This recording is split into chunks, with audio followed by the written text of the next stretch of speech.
Test,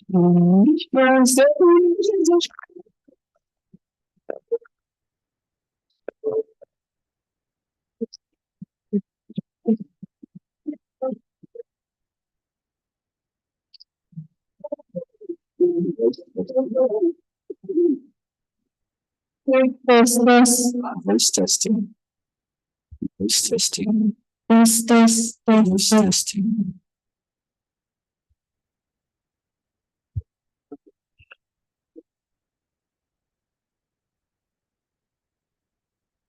Voice testing. Voice testing. Voice testing. Voice test. Voice testing.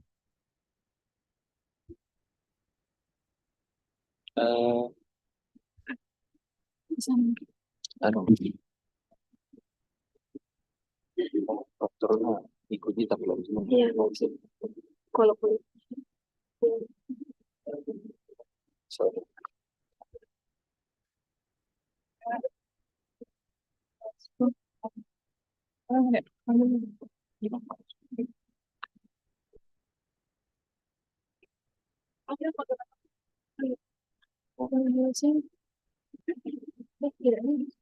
Betul. Itu boleh. Ya. Berarti berhenti. Siapa juga sopan? Saya juga.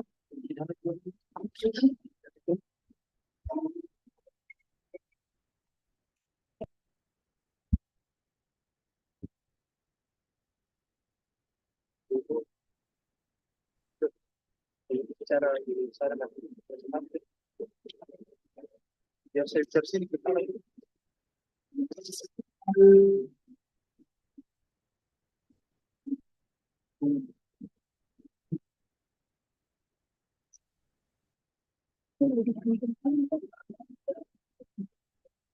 Ladies and gentlemen, ladies and gentlemen,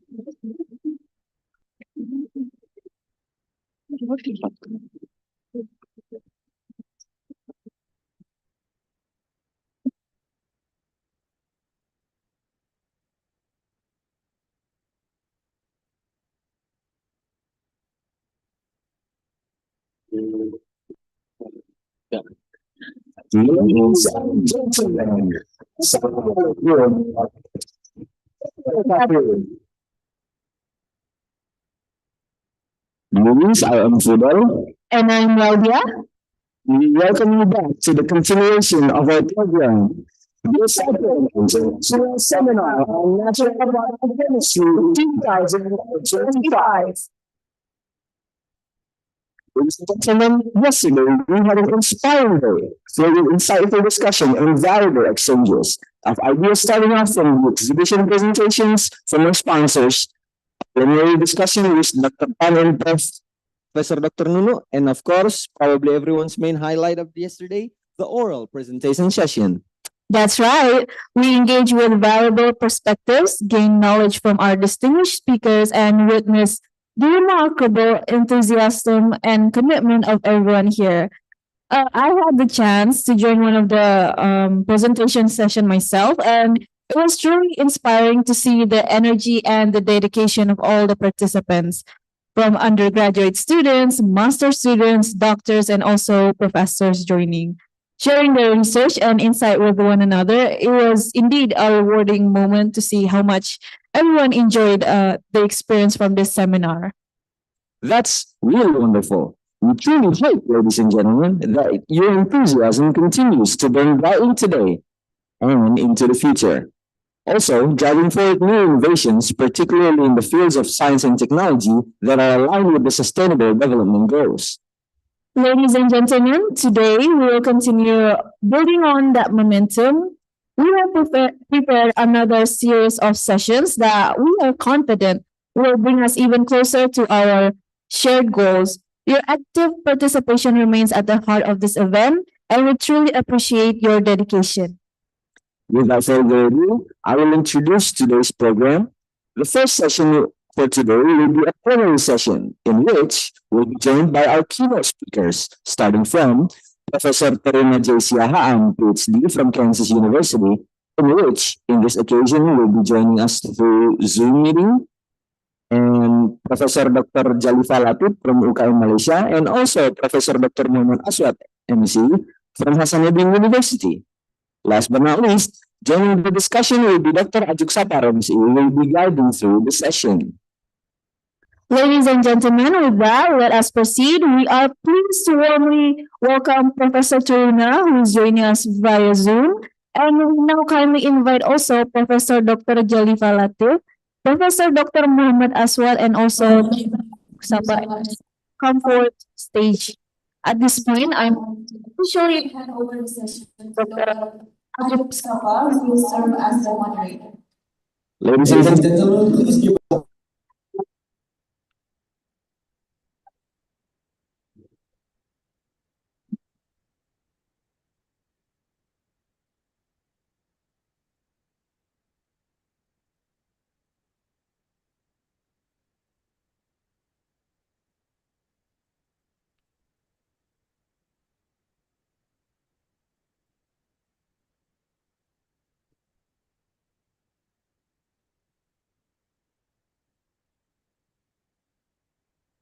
Head of Indonesian Society of Natural Product Chemistry, Professor Rani Maharani, Honorable Head branch heads of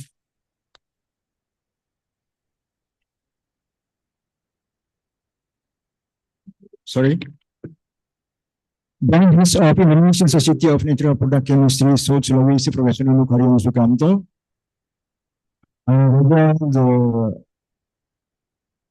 Dr. Tan Luk Tong, Nanyang Technology University, Singapore. Welcome to the join here. And all professors present today and all participants, welcome to join this seminar today. Assalamualaikum warahmatullahi wabarakatuh. Good morning, everyone. I am Ajuk Sapar, the moderator of today.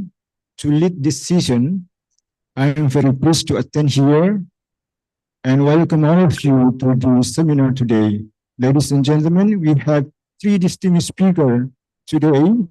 The first speaker is Professor Terina J. Siahaan, PhD from Kansas University, USA, and he joined now to online. Professor J. Siahaan will presentation. The title is Development of Mature Therapeutic Agent from Natural Product of Biologics. And the second speaker, Professor Jalifa Latif, PhD from University of Malaysia, with the title presentation, 15 Years of Malaria Research, Was It Worth the Effort? And the third or the last speaker is Professor Muhammad Aswad, Master of Science, PhD and MPT from Pharmacy Faculty, Hasanuddin University, with the title presentation is Pipeline and its derivatives as promising medicinal compounds in silico and in vitro process. I will divide the plenary session into two sections. The first section is presentation by Professor Terina, and now everyone by Q&A, and the second section is presentation by Professor Dr. Jalifa Latif and Professor Muhammad Aswad, and followed by question and answer. Before this presentation begins, let me kindly for all speakers of regulation in this section. We have a total 30 minutes for every speaker. Consists of 20 minutes for presentation and 5 minutes for discussion. Before beginning for the first session, I will read the first speaker, Professor Muhammad Aswad. I will read brief biography. Professor Terina is the IUN Teikyo Higuchi Distinguished Professor and Associate Chair of the Department of Pharmaceutical Chemistry, University of Kansas, USA. He serves as the Director of Center for Global Health, School of Pharmacy at Kansas University. Professor Ceruna is a fellow of the American Association of Pharmaceutical Scientists, AAPS.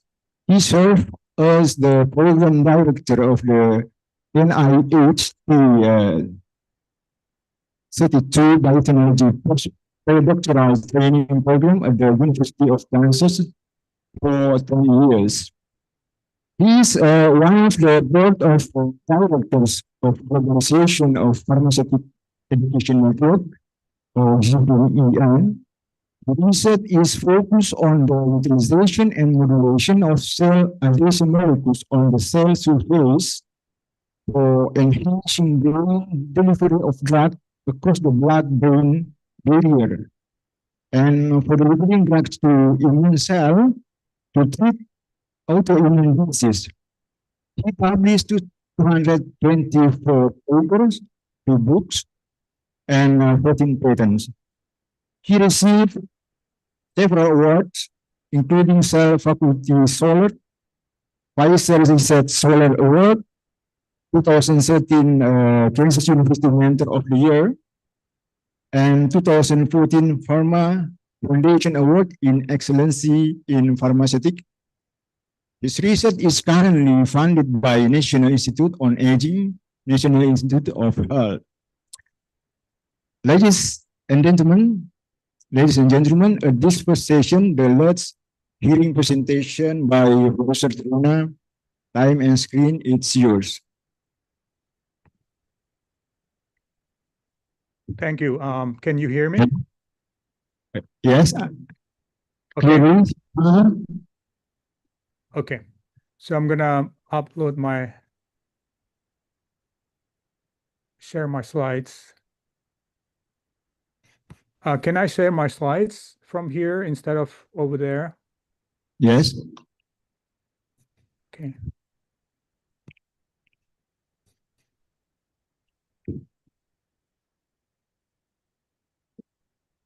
I think the sharing is not turned on. Somebody need to turn on the sharing. Okay, my committee, please.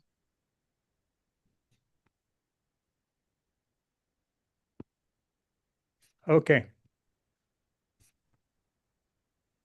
Okay, where is Okay, Professor. Okay, let me see. Can you see it now? Yes, sir. Okay. Okay, thank you very much for inviting me. Actually, I was gonna come to Makassar, but due to the to the situation is not conducive for me to come. So I'm sorry that I have to do this by Zoom. So what I'm going to talk about is our research at the University of Kansas to do lots of biotech therapeutics. So traditionally, most molecules, most drugs made out of small molecules, and in the past 2 decades, more and more biotech products comes to market. So the most traditional therapeutic is insulin, HGH, and recently there's really lots of monoclonal antibodies become therapeutics. And recently there's lots of antibody drug conjugates. It means you get natural products. To lower the toxicity of the natural products, you conjugate them with the antibody, so the antibody can target certain cells, maybe cancer cells, and then so it just focus on the cancer cell instead of normal cells. This lower the side effects of the drugs. And also, as you know, vaccines made out of genes now is possible, and lots of peptides becomes therapeutics now. So my focus and at the University of Kansas, we are looking at peptides and protein therapeutics. And in this talk, I'm just going to focus on peptides. So as you know, in the last 2 decades, peptides becomes a major player in this area. And if you imagine in the 1980s, not many peptides become therapeutics, but now about 70 peptides being approved as a therapeutics by the FDA. And this is the examples of the peptide, for example, of octreotide is an anti-cancer drug. And integralin is the antithrombic drug that I've been I worked on it 30 years ago. Okay, so why peptide protein drugs? So the difference usually between therapeutics, peptides, or proteins, they usually based on mechanistic. And traditionally, for small molecules or natural products, people discover the molecules based on screening, maybe synthesis, isolations. So for peptides and protein, usually they discover them based on the mechanism. And I'll show you how we also discover our peptides using the mechanistic aspect of certain biological system. So, and like I said before, from discovery of peptides and protein, now people use peptides and protein to target drugs, for example, natural products or small molecules, toxic molecules to target tissue or target cells. So I'll talk about a little bit on that in the lecture today. So my group works based on what we call cell adhesion molecule and how cell adhesion molecule works mechanistically in your body.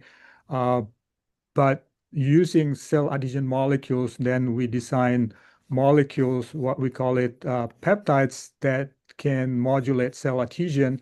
And then later on in this talk, I'm just going to use the peptide that we discover to deliver a toxic drug to lower that side effects. We also work with peptides conjugate to big molecules, and we call it bifunctional peptide inhibitors. This molecule can control autoimmune diseases.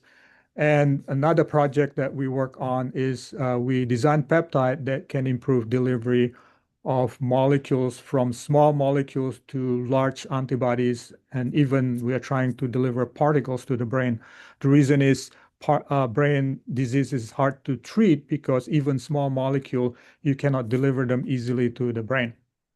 So our basis early on, I've been working on this for 33 years, looking at cell adhesion molecule that related to immune response. So essentially, when you get infected, your antigen presenting cell present antigen to the surface, and then your naive T cell will, using TCR, recognize that antigen MHC complex. But that's what we call it signal 1, but you need signal 2 to activate the T cell so the T cell can expand. Just like when you get vaccinated, that's what happened in the cellular response. I'm not talking about the humoral response. So you got this clonal expansion, and then you generate the host immune response. But this is okay for vaccination. But the problem is when some rogue T cell become recognizing antigen for your body, then you can generate autoimmune diseases. For example, in rheumatoid arthritis, your T cell becomes attacking your joint to get inflamed, or in MS, it infiltrates the brain and attack your myelin sheath, and then the patient become MS.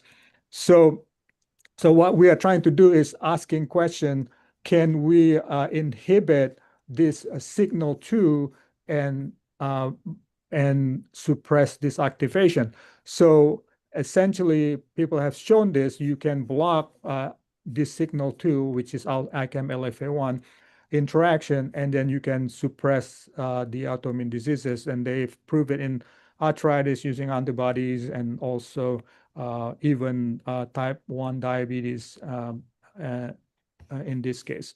So what we are thinking, instead of antibody, can we block this interaction with peptides? So that's the original idea.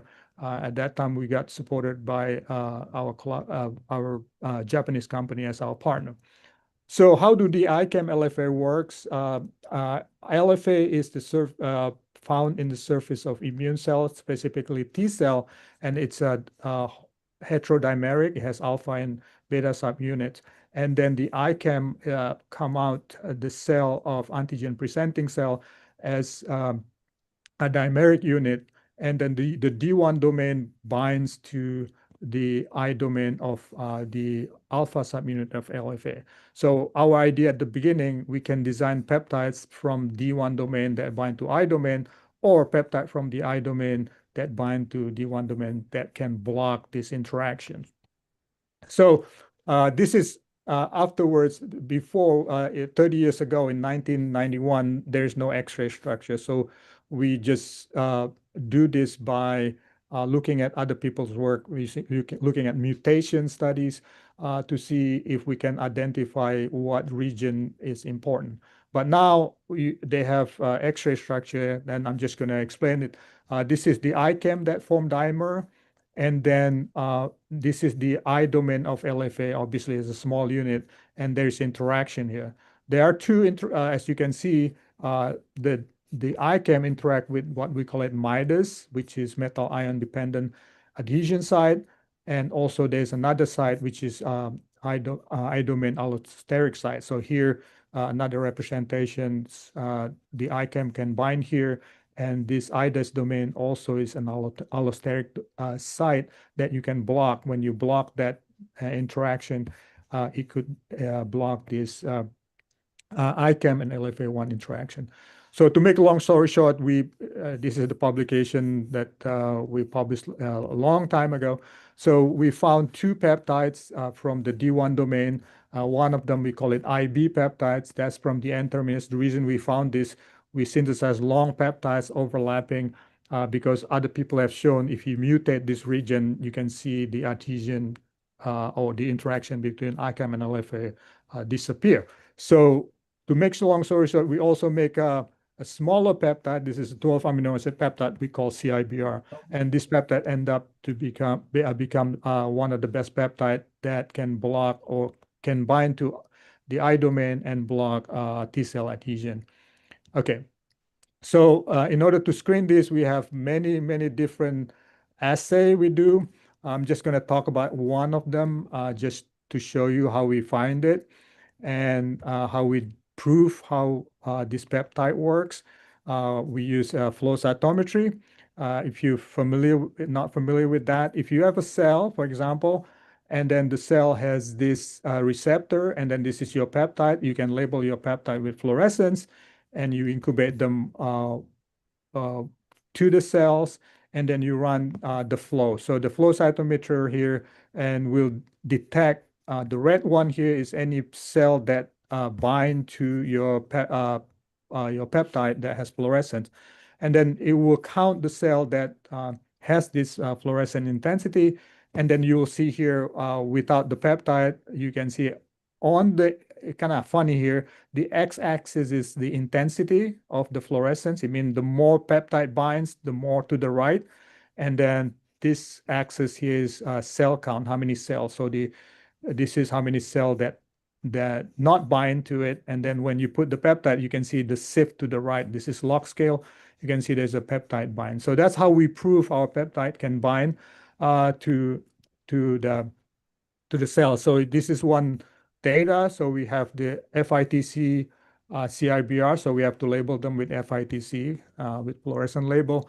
And then you can see the SIF from here to the right. And it's interesting here, we got two population of the cell. One, we thought it was just binding, and the other one is binding and internalization.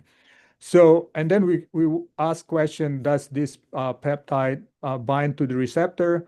The answer is yes, because as you can see, as you increase the concentration of the peptide, there is a saturation here, binding saturation. This is looking at the population 2, the same thing with looking at the population 1. So that's how we know if our peptide really bind to the T cell, the target T cell. So later on, after we did a lot of study, we are not satisfied with just binding of the peptide with the cell. here we try to do binding of the peptide with the protein, the I domain itself. So what we did is we expressed the I domain, okay, so the I domain protein, and then we labeled them with N15 label and C13 label. So, and then what we did is we identify all the NH and then the carbons within the protein, and then we titrate the protein with the peptides. So what happens is if the peptide bind to a certain region, therefore the chemical sieve of the nitrogen or the carbon will sieve. As you increase the concentration, they sieve further. So this is what we see, the sift of the atoms. And here you can see one is without the peptide and the other one with the peptide. So from that, we can identify which amino acids that's changing when you titrate with the peptide. So if you can see here, all the red is the normal, but the blue is all the amino acid that's shifting. So we know that it binds to this IDES domain, not the MIDAS. And then we'll do some kind of docking with NMR restraint, and our peptide bind to this domain. So we know that the peptide using cell, it binds to the LFA. Now with NMR, we can really pinpoint where they bind. So the next thing that's surprising us is can we look at this peptide? Do they really get internalized? So one way to test that, what we're gonna do is we can incubate the peptide with the T cell, all right, and at 37 degrees. At 37 degrees, this receptor will get recycle and get uptake. So here, as you can see, we label the cell with DOD, okay, DID, I'm sorry, that's labeling the membranes, and then the peptide will be green. So as you can see, all the green color is the peptide that got internalized, and the red is some of the membrane. But if you lower the temperature, then the receptor cannot be uptake, so therefore you don't see them inside. All you see is the membrane, which is the red. So, and then also we can look at here we're using flow cytometry, time-dependent bindings, and as you can see at 37 degrees, you can see there's a peptide binding and internalization. Once you incubate them at 4 degrees, and then you stop this process. So we know that this is a receptor-mediated. And then we said, okay, what about other cells, other T cells that have LFA? Can they do the same thing? Can they uptake the peptide? Here, 37 degrees, our peptide get uptake. As you can see, there's lots of them inside the cell. And as a control, we use FITC dextran. Because of the charge, FITC dextran will bind only on the surface, though, so we don't see them inside the cell. And again, we repeat the study using 4 degrees, and you can see there's no internalization at all. So then we satisfy. Actually, we have another, we have another study that we can colocalize the peptide and antibody to the I domain, so we can see of the LFA, and we can prove that the peptide really bind to the receptor. Okay, so because it got internalized, I have other areas, but I think since most of the people is in natural product, maybe they're interested in the conjugate, so I cannot give these talks about the conjugate. So we have the idea that maybe what we can do is we can target T cells. So essentially, if you have a rheumatoid arthritis, your T cell got activated.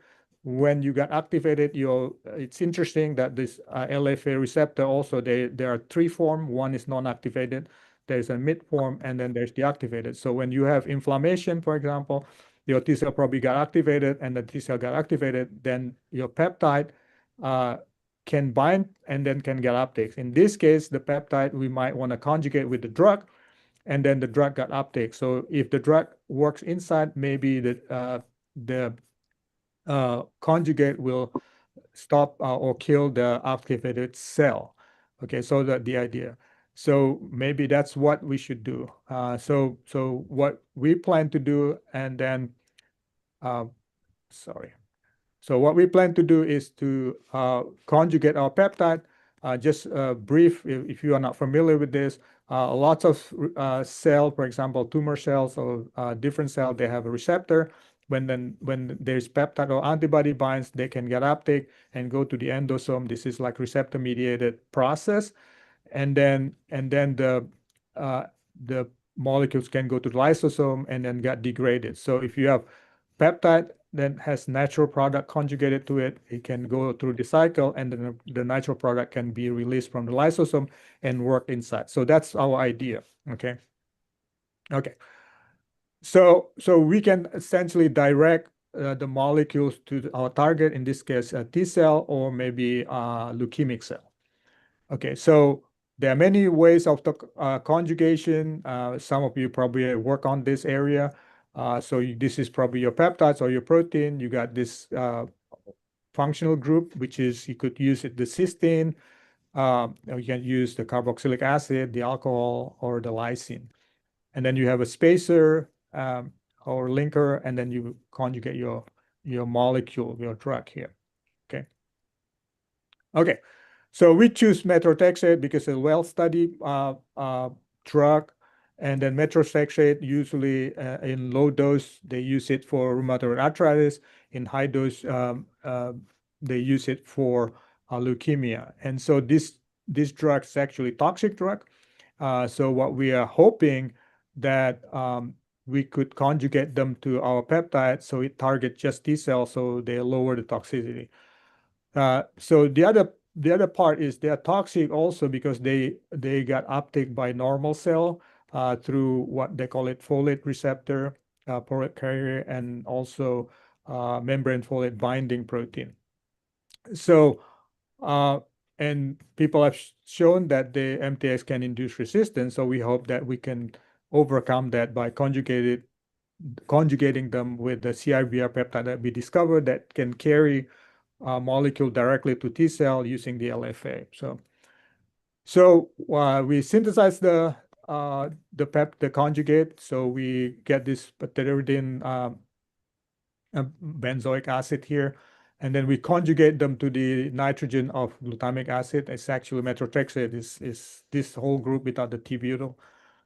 And then we know that from previous study, if you conjugate it to this carboxylic acid, they're usually not as good as you conjugate to this gamma carboxylic acid. So we activated this gamma carboxylic acid and then conjugated to our peptide, which our CRBR peptide, to the N-terminus. So you got this MTX CRBR conjugate. And this is the HPLC, and then the mass spec shows that we got the right product. Okay, so then we are trying to study this, can it suppress rat adjuvant rheumatoid arthritis adjuvant rat models with the rats. So we did this comparing with the MTX. The problem is the MTX is pretty toxic, especially to certain species of animal. So we use it a low dose, and we ramp up the dose of our conjugate, our MTX CIBR, up to 5 mg per kilogram. And we thought this compound with this high dose could be toxic. And you can see this is the score of the ankle. And so the diseased animal has a big ankle, so I got big inflammation. And our peptide slightly our conjugate slightly active at lower dose, but at 5 mg per kilogram, they're quite active to suppress. This is the normal animal. And we can see the normal animal, the joint is normal here. And if you have RA animals, you can see a lot of damage in the joint. And here, when you treat it with the 5 mg per kg MTX CIBR, and you can see the joints almost similar to normal. So we're quite happy about this. And then we also ask questions, because our goal is to lower the toxicity, right? So we look at the body weight of the animals. As you can see, this is the normal animals, and there's a retardation of the body weight, but it's not as low as like MTX. So MTX kind of have a side effect to the animal. So, okay. So, and then we look at the bone resorption. You can see there's 70% reduction, and then joint inflammation, there are 56% reduction of this joint inflammation. And we look at the spleen dissection, and you up to 5 mg per kilogram MTX-CIBR, you can see they are normal, just like the normal. And at low dose of MTX, you can see there's a damage on some of the spleen. So we also look at another model, which is CIA model. We compare MTX and MTX-CIBR, and we dose them 5 times after we induce the animal to get disease. This is the score. And as you can see, after treatment, this is after 5 days treatment, you can see the MTX-CIBR can lower the score of the arthritis, and also MTX, of course, but MTX at the end goes up at day 16. So we are looking at the joint also, and then specifically, I have many scores. I'm just going to pick several of them. You can see here is the healthy animal, and then you start to see pitting and inflammation. And here there's a lots of different score: abrasion, which is wearing of the cartilage; pannus, which is the invasion of the cartilage by vascular tissue; and ankylosis. So as you can see, our MTX-CIBR is can reduce the total score of the joint damage.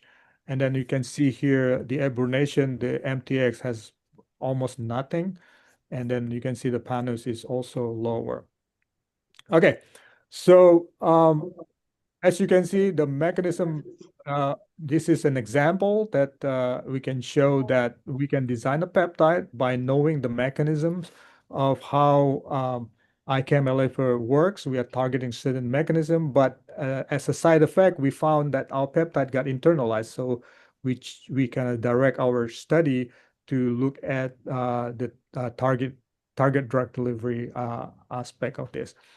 And we have shown that the peptide bind to LFA and on T cell, and also using NMR, we can see they are binding to the IDAS region of the eye domain. And then the bonus here, the peptide got internalized by the T cell, and therefore we can design, can use them as a conjugate to target T cell in autoimmune diseases, and we can see they can suppress rheumatoid arthritis in the rat adjuvant model and the CIA model. And we also show that the MTX-CIBR has lower toxicity than the MTX alone. And here we're now working, I have one student now from UGM working on MTX-CIBR, and we are trying to optimize the making derivatives of this to look at leukemic cell. And so far we've seen more selectivity of MTX-CIBR compared to the MTX. So again, I'm going back to my proposal at the beginning. Overall, understanding the mechanism of the disease can be used to design the therapeutic agent. In this case, we are trying to understand how T cell get activated, how the co-stimulatory signal interact, and from then we discover a peptide. And then in term at the end, we also found our peptide also can be used as a targeted drug delivery. So I told you I have other projects. The reason I would show you this, just in case any of the students are interested working with us or the faculty, we are also trying to deliver a drug to the brain by modulating the blood-brain barrier.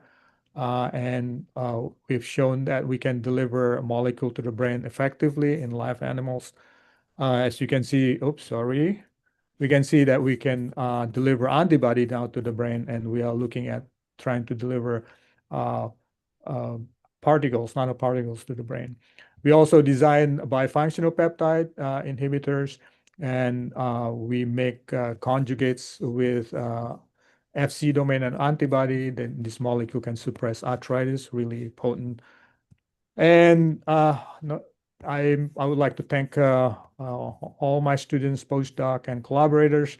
And then I got supported by NIH. And if you have any questions, I can answer. Thank you. Thank you very much for very interesting presentation from Professor Truno. And next, ladies and gentlemen, now we are coming to question and answer session. I open session. I'd like to invite 3 participants from online or on the phone to ask question and discussion directly to Professor Truno. Please mention your name and affiliation.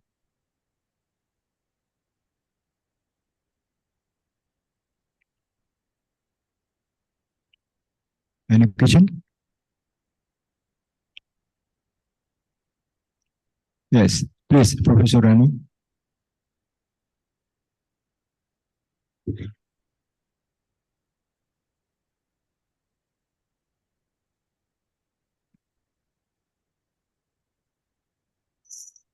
Thank you, Dr. Rani, for your nice presentation.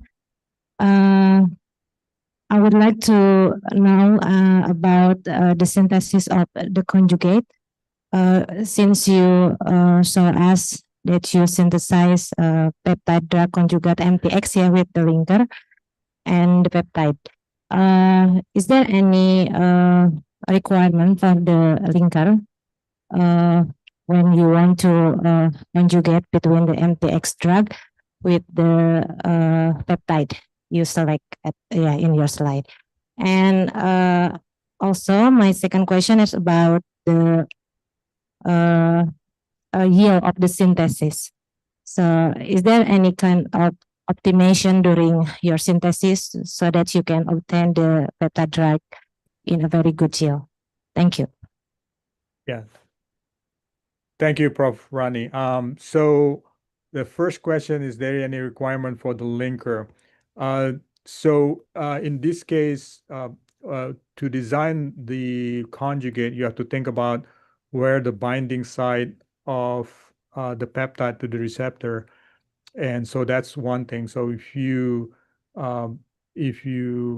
have the drug too close to the peptide and too close to the surface of binding of the peptide to the receptor, then you might have to find a better place to conjugate them. And also you have to find a longer linker to separate the peptide and the drug. So that's one thing. So the linker, it's by trial and error, but nowadays the computational modeling docking is available, right? So you can do the modeling first to see which one is the best construct or best conjugate you want to make, how long the linker you want to make. So that's one thing. So you can do the docking, especially for us. Now my current student, she's designing a new molecules. Now we already have the NMR. We know where they bind. So we could design whatever linker we want, and then we do the modeling first, see if they don't change, the linker doesn't change, or the drug, when it conjugated, doesn't change the binding to the receptor. So that's one thing. So the other part is sometimes the drug itself, you want to conjugate them to the site that doesn't bind to the target.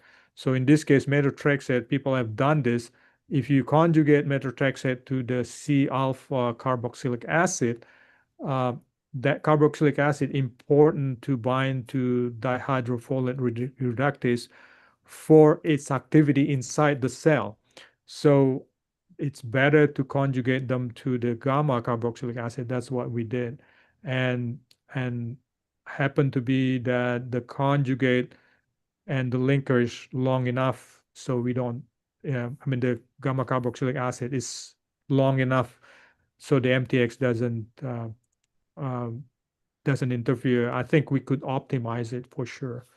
So in the synthesis, in this case, the way we synthesize it, we're lucky that we can synthesize the peptide alone, because the only active functional group is the N-terminus nitrogen. So and then we just using solution phase, we kind of conjugate the peptide with the methotrexate that's already protected at the carboxylic acid alpha with T-butyl, and then we can get high yield in that case. And then the next step is just removing the T-butyl protecting group with TFA, and then we do HPLC. That's why we can get quite good yield on our product. So sometimes you have to have a combination between solid phase and solution phase. I know Professor Rani also do a conjugation in the solid phase and cyclization. So at that time, we don't do that. We make the peptide separately. Hopefully, I answered the question. Okay. Thank you for answer from Professor Taruna. Any question again? Yes, please, Professor Nova.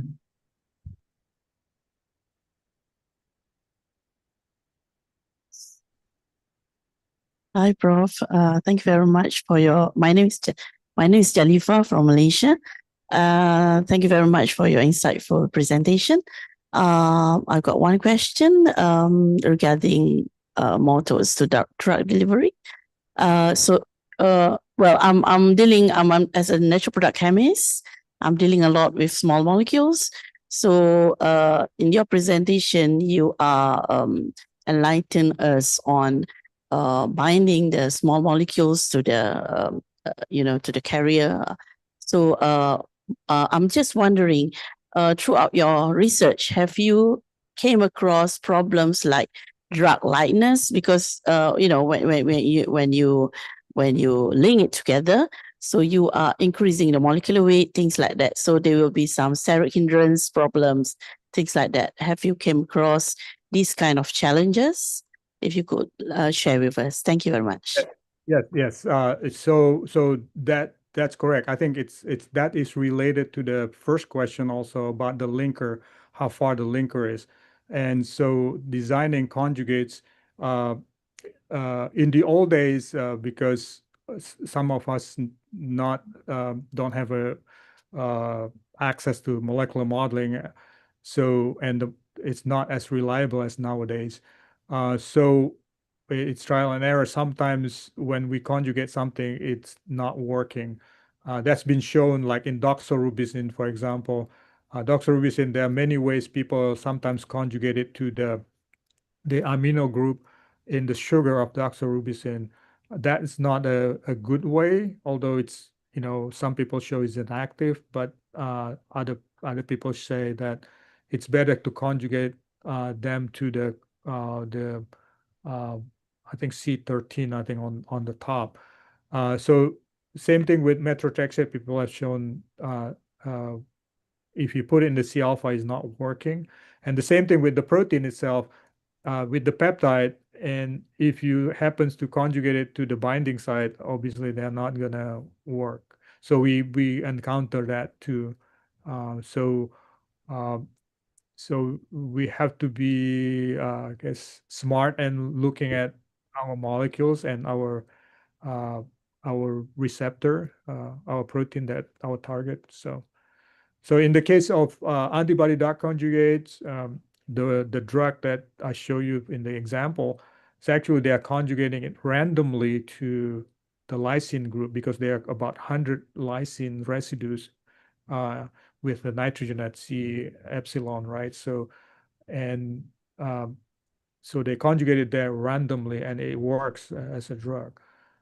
So the other part is the conjugation will be clipped inside the cell. So you don't want to have the bond is too strong. So sometimes people use different type of bond so it can be released in the lysosome inside the cell. So steric hindrance, of course, is one of the problem. So that's why people use different kind of linkers. Yeah. I hope I answered that question. Okay, because the limited time, we need now 25 minutes for discussion to Professor Truna. So we finally come to the end of the first session. It's very nice discussion about development of future therapeutic programs. Thank you, Professor Truna. This perfect advice for Professor Truna for sharing knowledge. Thank you. Yeah. Here we show the certificate for you, Professor. See you on the seminar. So good evening and have a nice day. If you want to leave from online, is that the matter, Professor? Yeah. So Thank you, I would like the permission to log off from online because it's been a long day for me. Okay, thank you. What time is there, no? It is 8 o'clock at night already. So I've been Okay. working since 7 o'clock in the morning. So Okay. Good evening, Professor. Nice to meet you. Okay, ladies and gentlemen, the second section, I would like to invite Professor Dr. Jonathan Latif and Professor Muhammad Aswad to come forward and take a seat, please.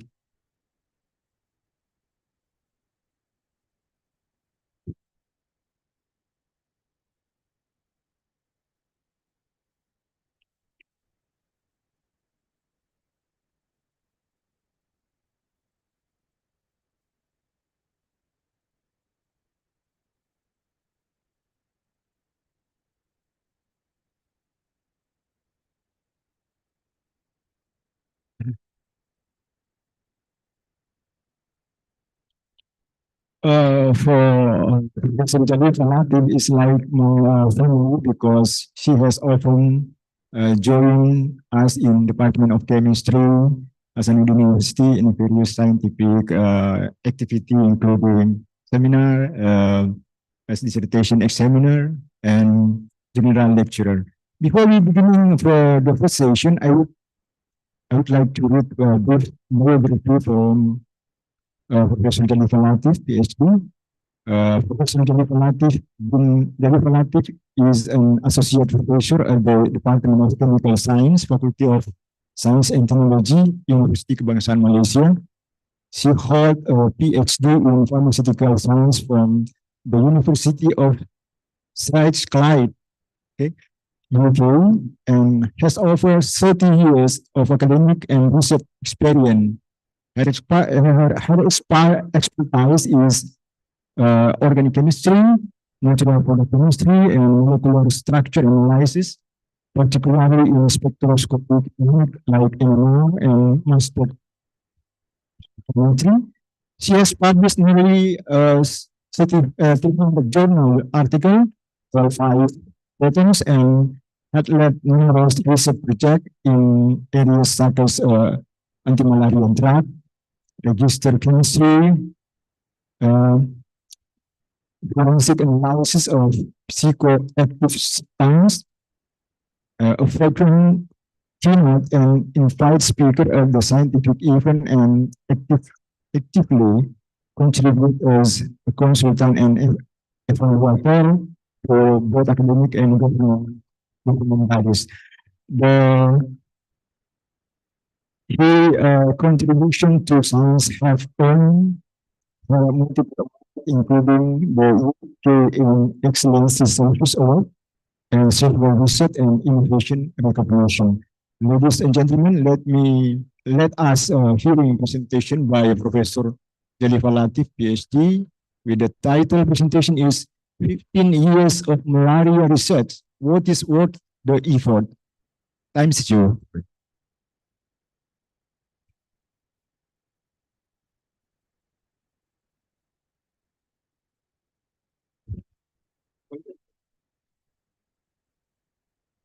We need this.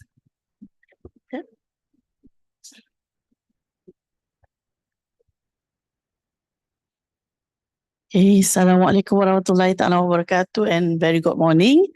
Well, when I see Prof. Turuna's slides, he only has 29 slides.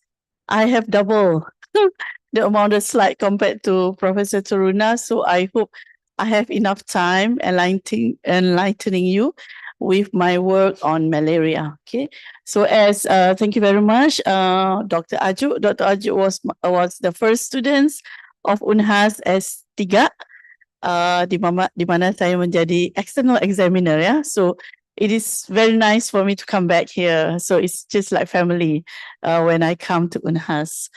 Okay, as introduced, I'm Jalifah Latif.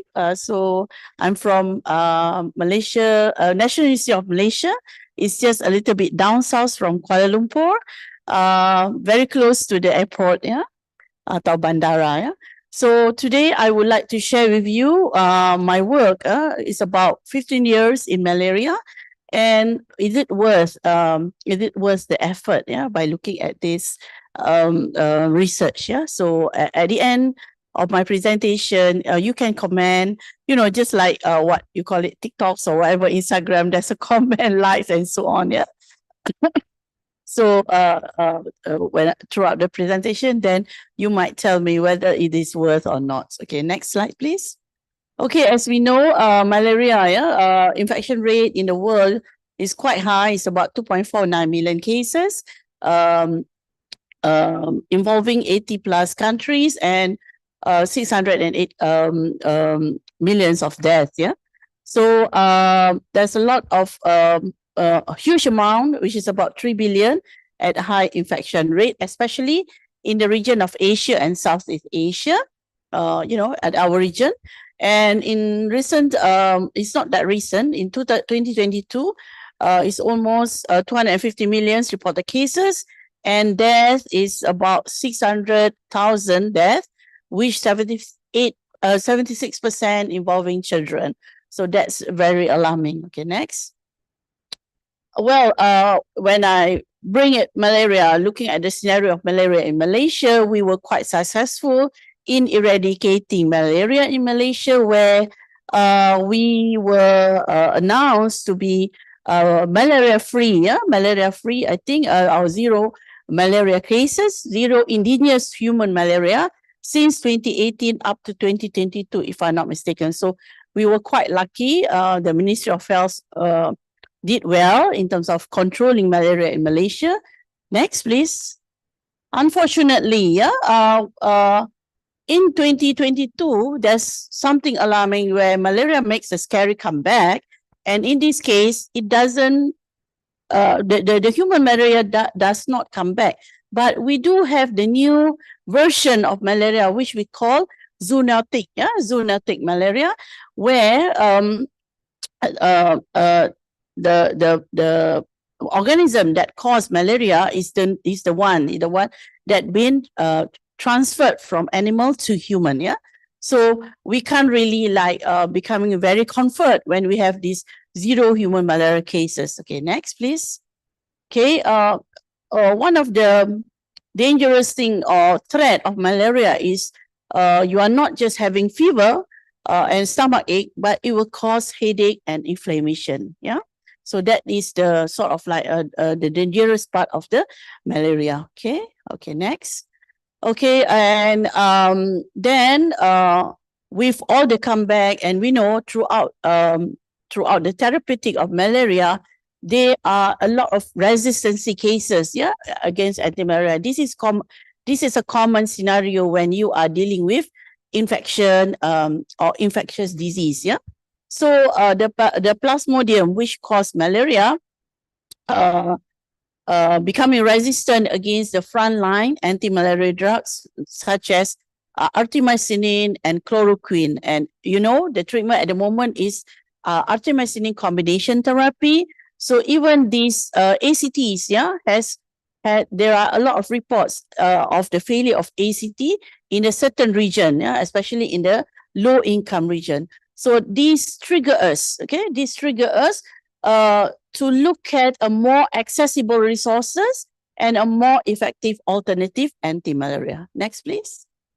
Okay, so this is just to share with you where the frontline treatment, which using ACT and its partner drugs, has developed resistancy, especially in the area of in the Africa region. Okay, so before we face these kind of problems, I think we have to do something with our, large biodiversity. Next, please.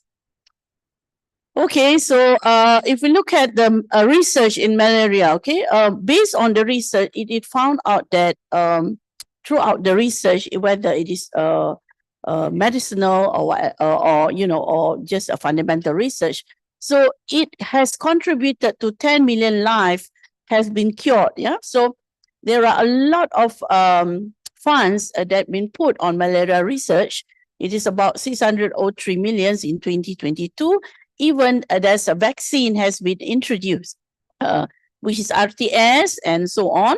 So and the vaccine is started in October. They have introduced it to the children. Okay, so that is another factor that push us so that we have to carry out anti-malaria research, because these are the disease that is prevalent to our area.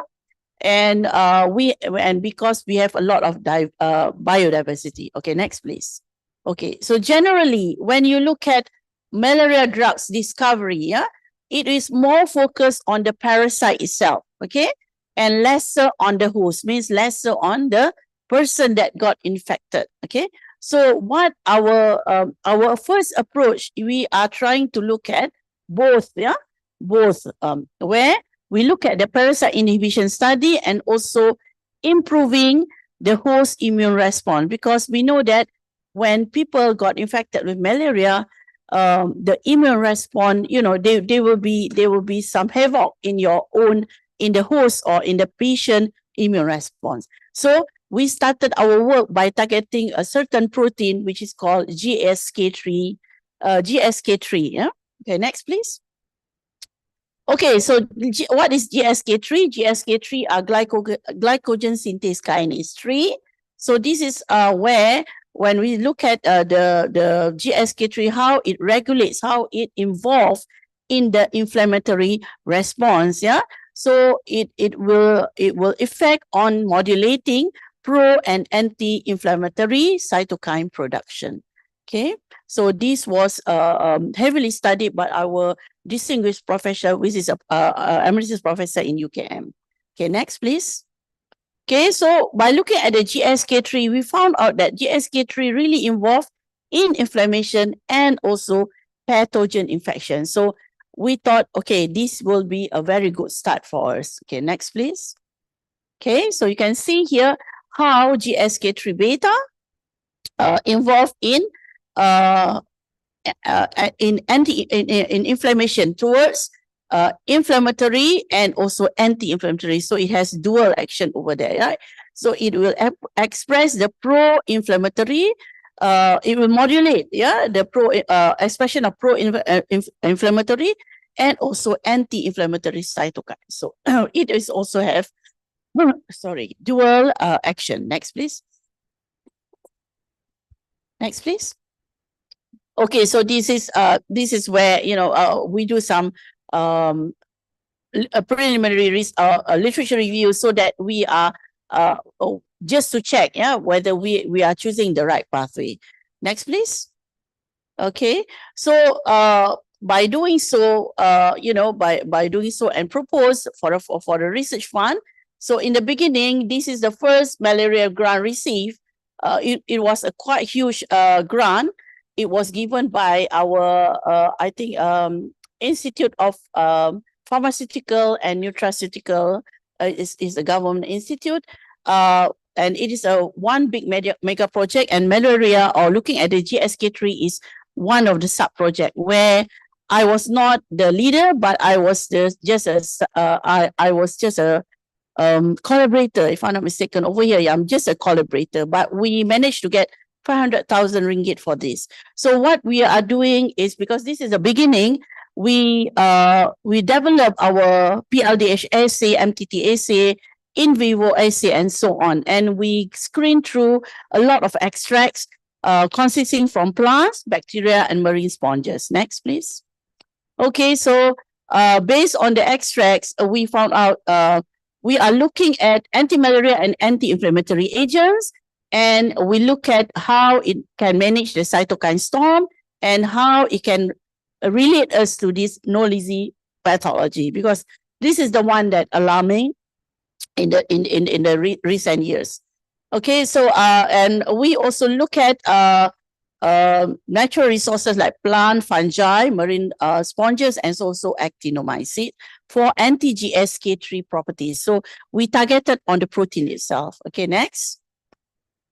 Okay, next, please.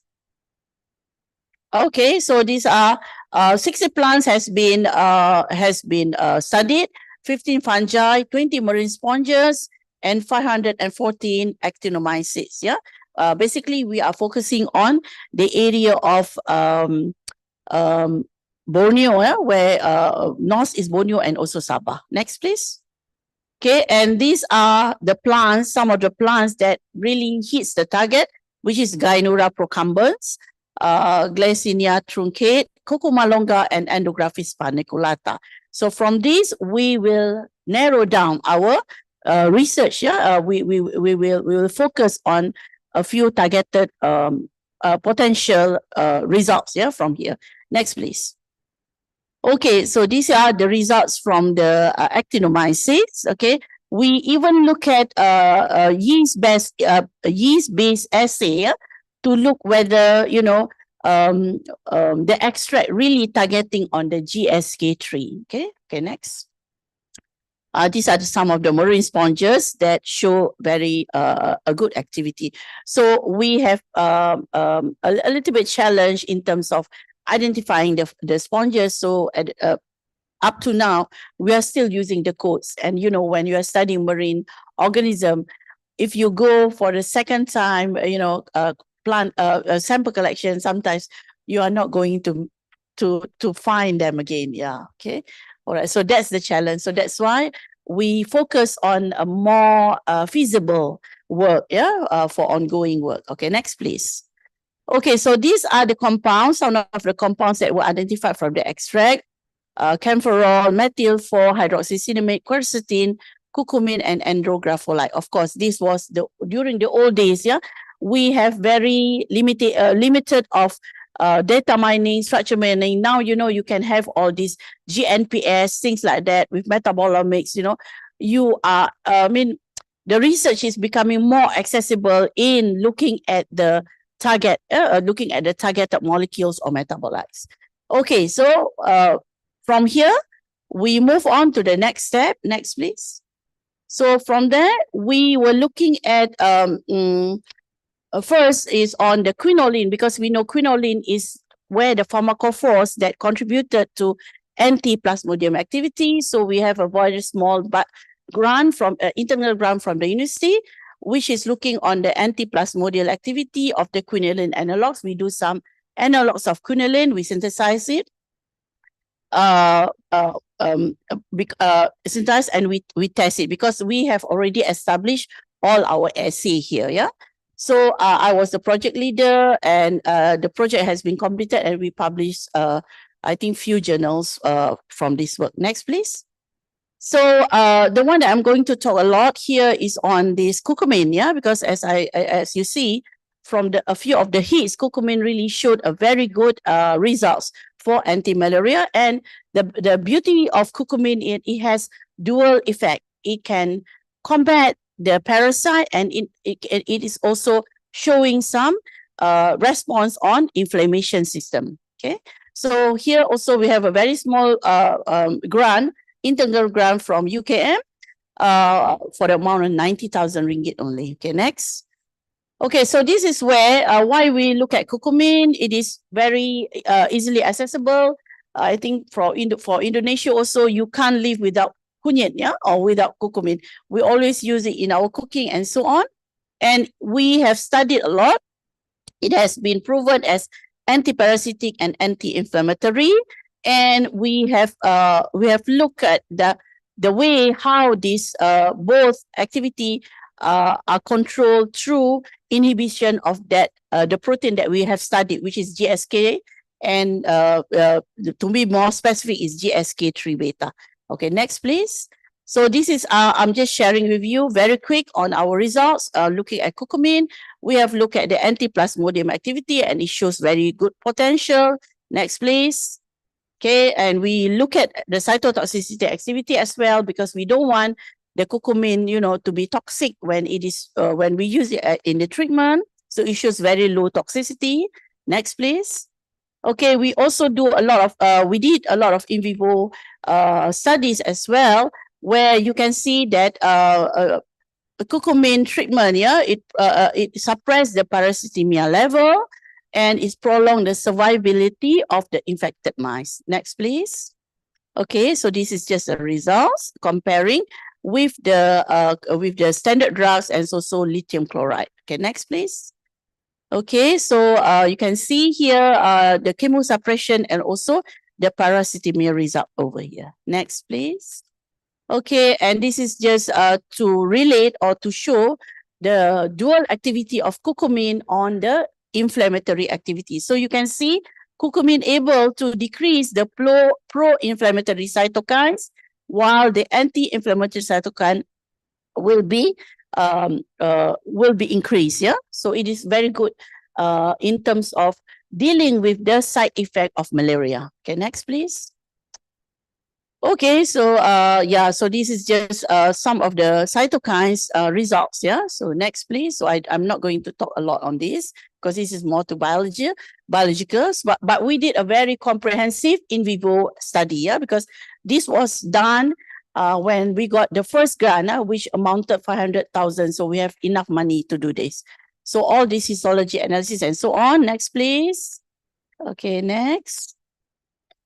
Okay, and liver and spleen, we also look at the histology analysis. So treatment of curcumin really improving it. Okay, next, please.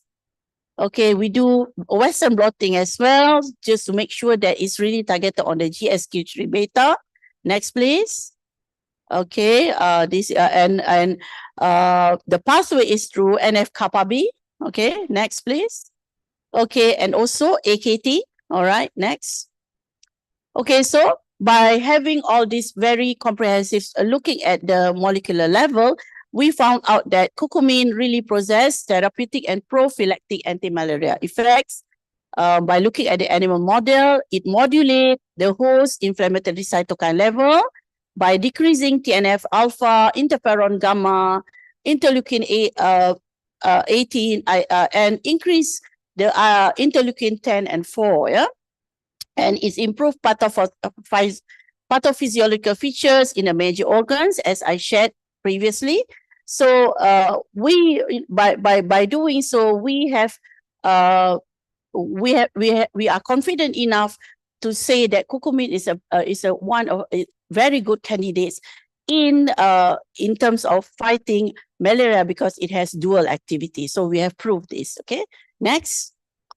Okay, so these are the mechanism that we conclude the mechanism of curcumin against malaria. It inhibit hemoglobin digestion, which is called hemozoin. Yeah, it inhibit hemozoin formation, and it generates ROS, so that when ROS is generated, it will give cytotoxic effect on the parasite. Remember, I was testing the cytotoxic effect on the normal cell. So it doesn't attack the normal cell. I mean, very low toxicity. And as I shared with you previously on the molecular mechanism, it really modulates the immune system. Yeah, so it is very good in the animal model as a candidate to fight or to deal with malaria infection. Next, please. Okay, unfortunately, when we look at curcumin as a chemist, I will look at the structure. So when I look at the curcumin, we know that curcumin have low oral bioavailability because curcumin is hydrophobic, mostly. Of course, it will contribute to poor solubility in water. And as a chemist, you will look at the structure and you will see it was so obvious that curcumin structure is very unstable. Yeah, mahasiswa di sini kan ada kuliah organik, ya. Jadi di curcumin itu you have two carbonyl, you have two dicarbonyl, which separated or connected by activate a very active methylene. Yeah. So it can be converted into what we call it tautomerism. Yeah. Ketoenol tautomerism. So this will affect the drug delivery and so on. Where curcumin, how can curcumin reach the target? Yeah, if it's very unstable. So these are the challenge that we take. Yeah, on the next step. Okay, next please. So, and a part of that, we know that curcumin has been classified as what we call IMPS. What is IMPS? It is invalid metabolic panaceas, where with the poor solubility, inconsistent clinical outcome, sometimes you have the activity was pronounced, sometimes it was, it's just gone like that. Okay, so this is what we call IMPS, and it is also regarded as PAINS, but it's PAINS, pan-assay interference compound. So you always got it like positive, false positive, things like that. And of course, by having that kind of properties, curcumin shows lack of specificity. Next, please.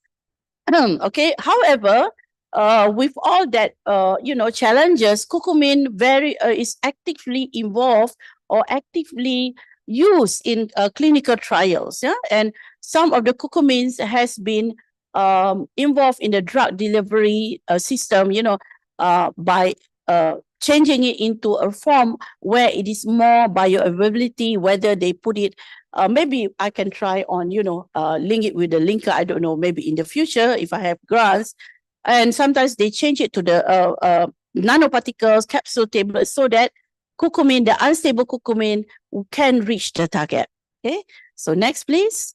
So due to that, we try to go deeper in our research. So recently, I was quite blessed. I should be thankful to Prof. Rani. Prof. Rani, I contacted her on her way to Kansas. Yeah, on her way to Kansas, because there was a call up for proposal from the UK government. And this proposal been called up, it's not like a yearly year, it's just like one time and very short period of time. I think we were given like 2 weeks, 2 weeks. I'm sure it's not more than 1 month, where they invited a proposal from Malaysia, and I think it's not just from Malaysia, from Southeast Asia. It was organized by this, what we call Foreign, Commonwealth and Development Office, or FCDO, and the funds come from what they call Evident Funds, and it has to come with a project which involve countries in Southeast Asia. So at least two countries from Southeast Asia. So we were quite lucky. We managed to get about 200,000 ringgit, after conversion, because it was given in British pound. And now we are trying to strategize our work, because we have developed the assay, okay, and we are eyeing on the curcumin and tackling the problems of curcumin. So what are we doing here? We are using computational analysis. We are doing curcumin derivative, but you can make a lot of derivatives, okay? So for us to narrow down or to be doing some targeted research, we introduce computational analysis at MET assessment before we really do the synthesis. Okay, next please.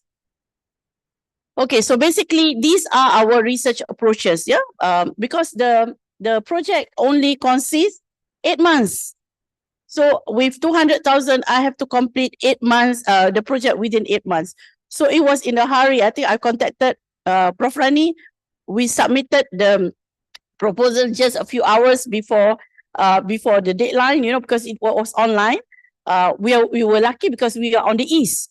So UK is on the west. So, we are already approaching midnight, but they are still in the late afternoon. So we managed to do that. So it is just, I would call it just a recipe, because at that time, Prof. Rani was transiting in Japan, in Japan. So Prof. Rani managed to open the WhatsApp and give us whatever documents that we have to submit, All right. So after 1 month, we got the results and we managed to get the grant. So I was not expecting it.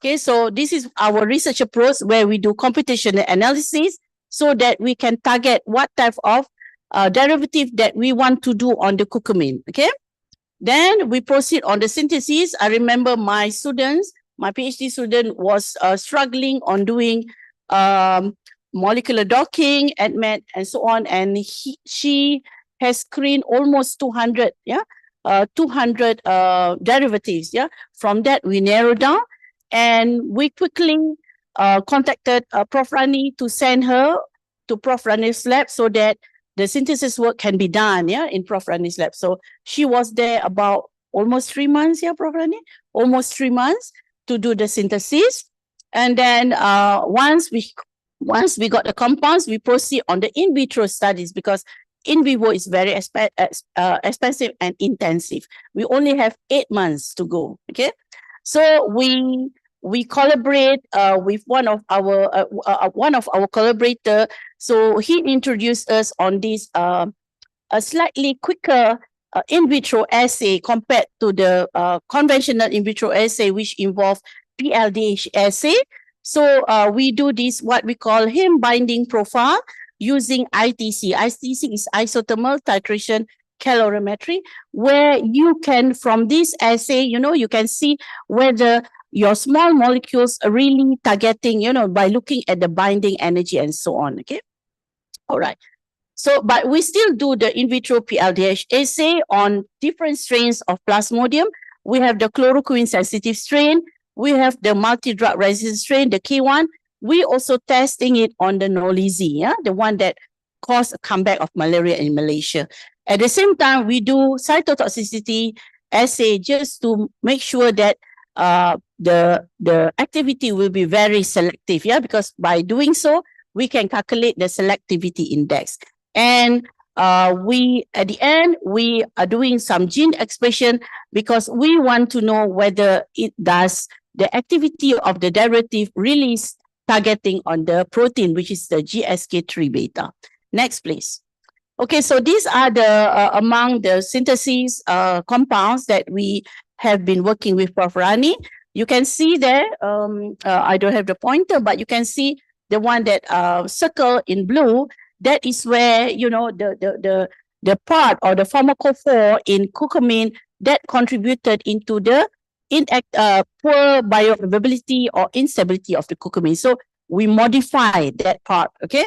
So we are doing some novel condensate. We introduce heterocyclic pyrazole, and we even synthesize monocarbonyl. So this one is not making derivative, but we synthesize it, with the help of Prof. Rani.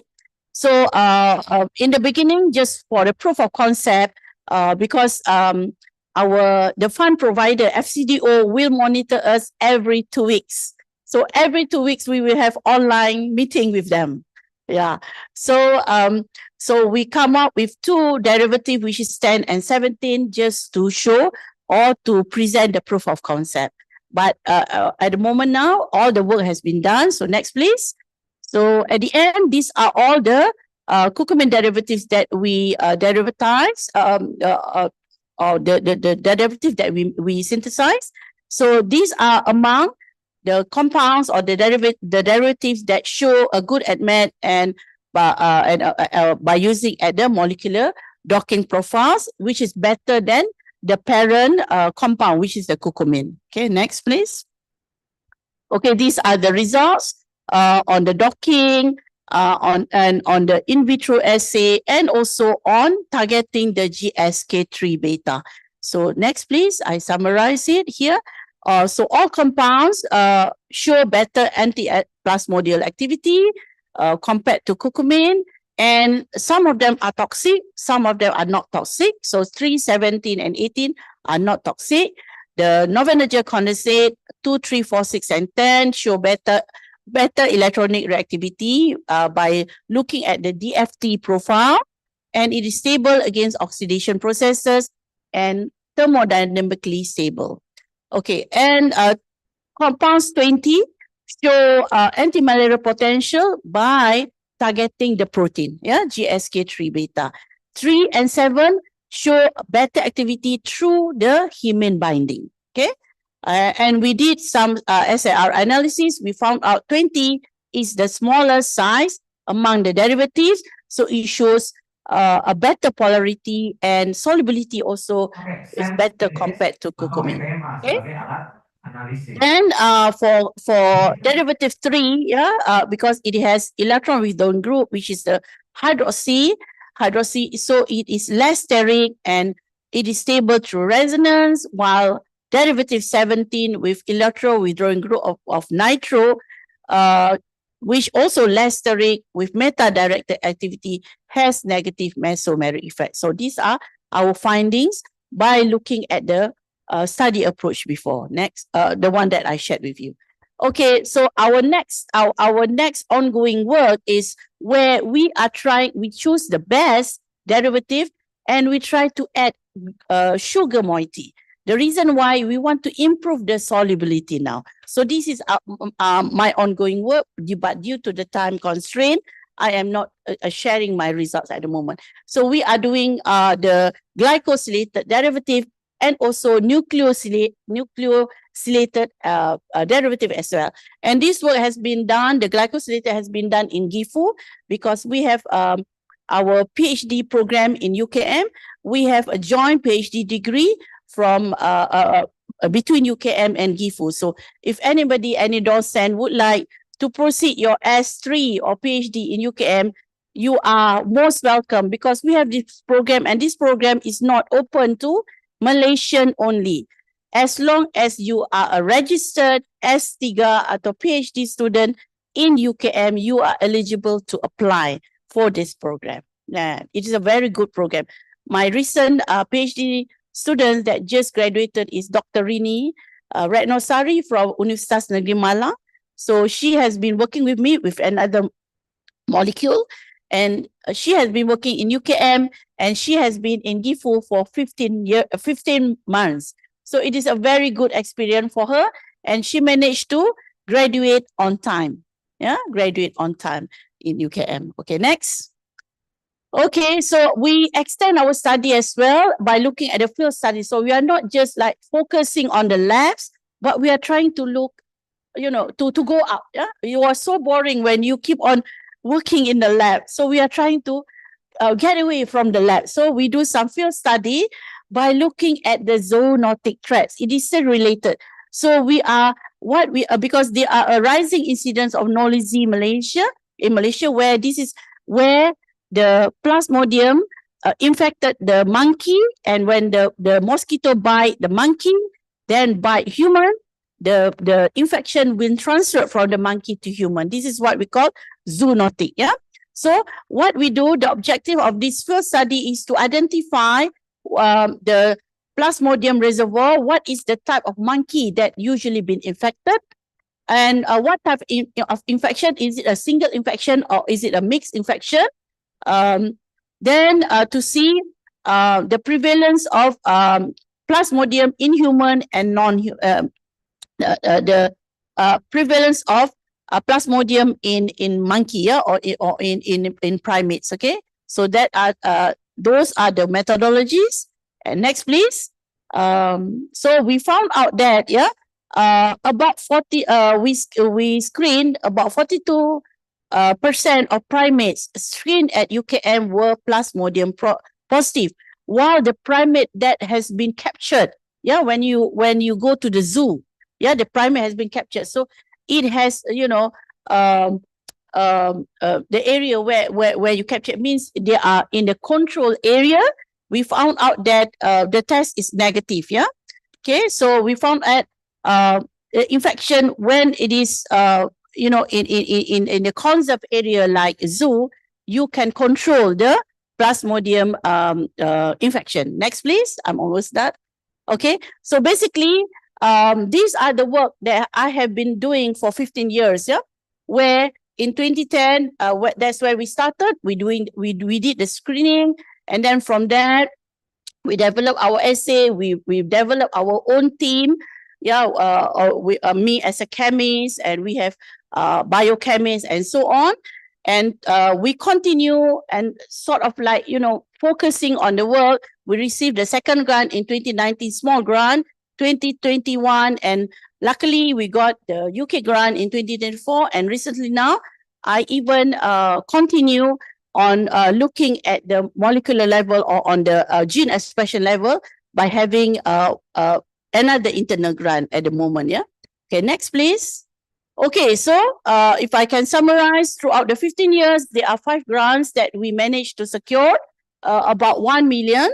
And we managed to come up with 50 publications, some of them not including me because it has been done by these biochemists.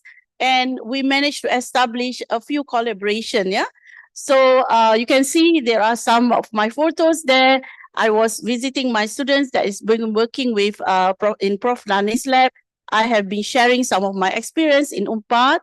And I have also working with one of the NMR spectroscopies in brain, yeah? Okay, next. Okay, these are some of our publication. Okay, next please. Okay, so these are the ongoing grant at the moment. Okay, we are targeting on the gene expression now. Okay, next. Okay, so in conclusion, yeah, over the 15 years, okay, by sustaining and doing this multi-disciplinary research, yeah, we managed to sort of like focusing, yeah, until especially targeting on the alarming comeback of malaria, which is a zoonotic malaria. So I think it will, to me, in my opinion, yeah, as a person that involved, I think it is very, it contribute meaningfully to Malaysia's malaria elimination goal and the global fight against this disease. Next, please. So these are the rationale of our research. Next, please. Okay, so you can see what is the significant impact and scalability of the technology. Next, please. So throughout this work, there are a lot of collaborative effort from the UK government that funded us. Okay, the FCDO, then our centralized lab, yeah, a centralized lab that provide a lot of instruments, yeah. So I'm easily accessible to instruments. I'm thankful to Prof. Rani and LabSend at Universitas Pajajaran that provide us a place so that we can do the synthesis very quickly, the preliminary one for the proof of concept. We did our essay in University of Malaya. University of Malaya, next please. And these are all our collaboratives. So BRIN, we also communicate with BRIN. Malaysian Genome and Vaccine Institute also help us in terms of the ITC, USM helping us on cytotoxicity. UMS is helping us on the yeast-based assay for GSK Tribeta. We work closely with GIFU by synthesizing more derivatives, yeah, nucleoside and glycosylated type derivative. And I mentioned already University of Malaya, and we are also eyeing on University of Philippines, Manila, because they have the facilities of clinical trials. So this might be our future collaboration or future work if we manage to secure a slightly larger grant. Okay, next please. So with that, these are all the list of all my collaborators. I'm not going to read them one by one. And I would say thank you very much for your kind attention. Give applause. Thank you very much for a very interesting presentation, Professor.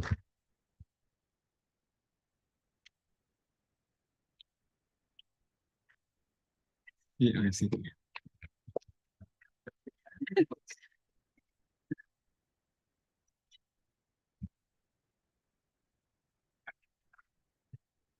In the last session, let us hear a presentation by Professor Muhammad Aswad. With the title presentation is Piperine and its derivatives as promising medicinal compounds in silico and in vitro approach. Before we begin the last session, I will read brief biography from Professor Muhammad Aswad.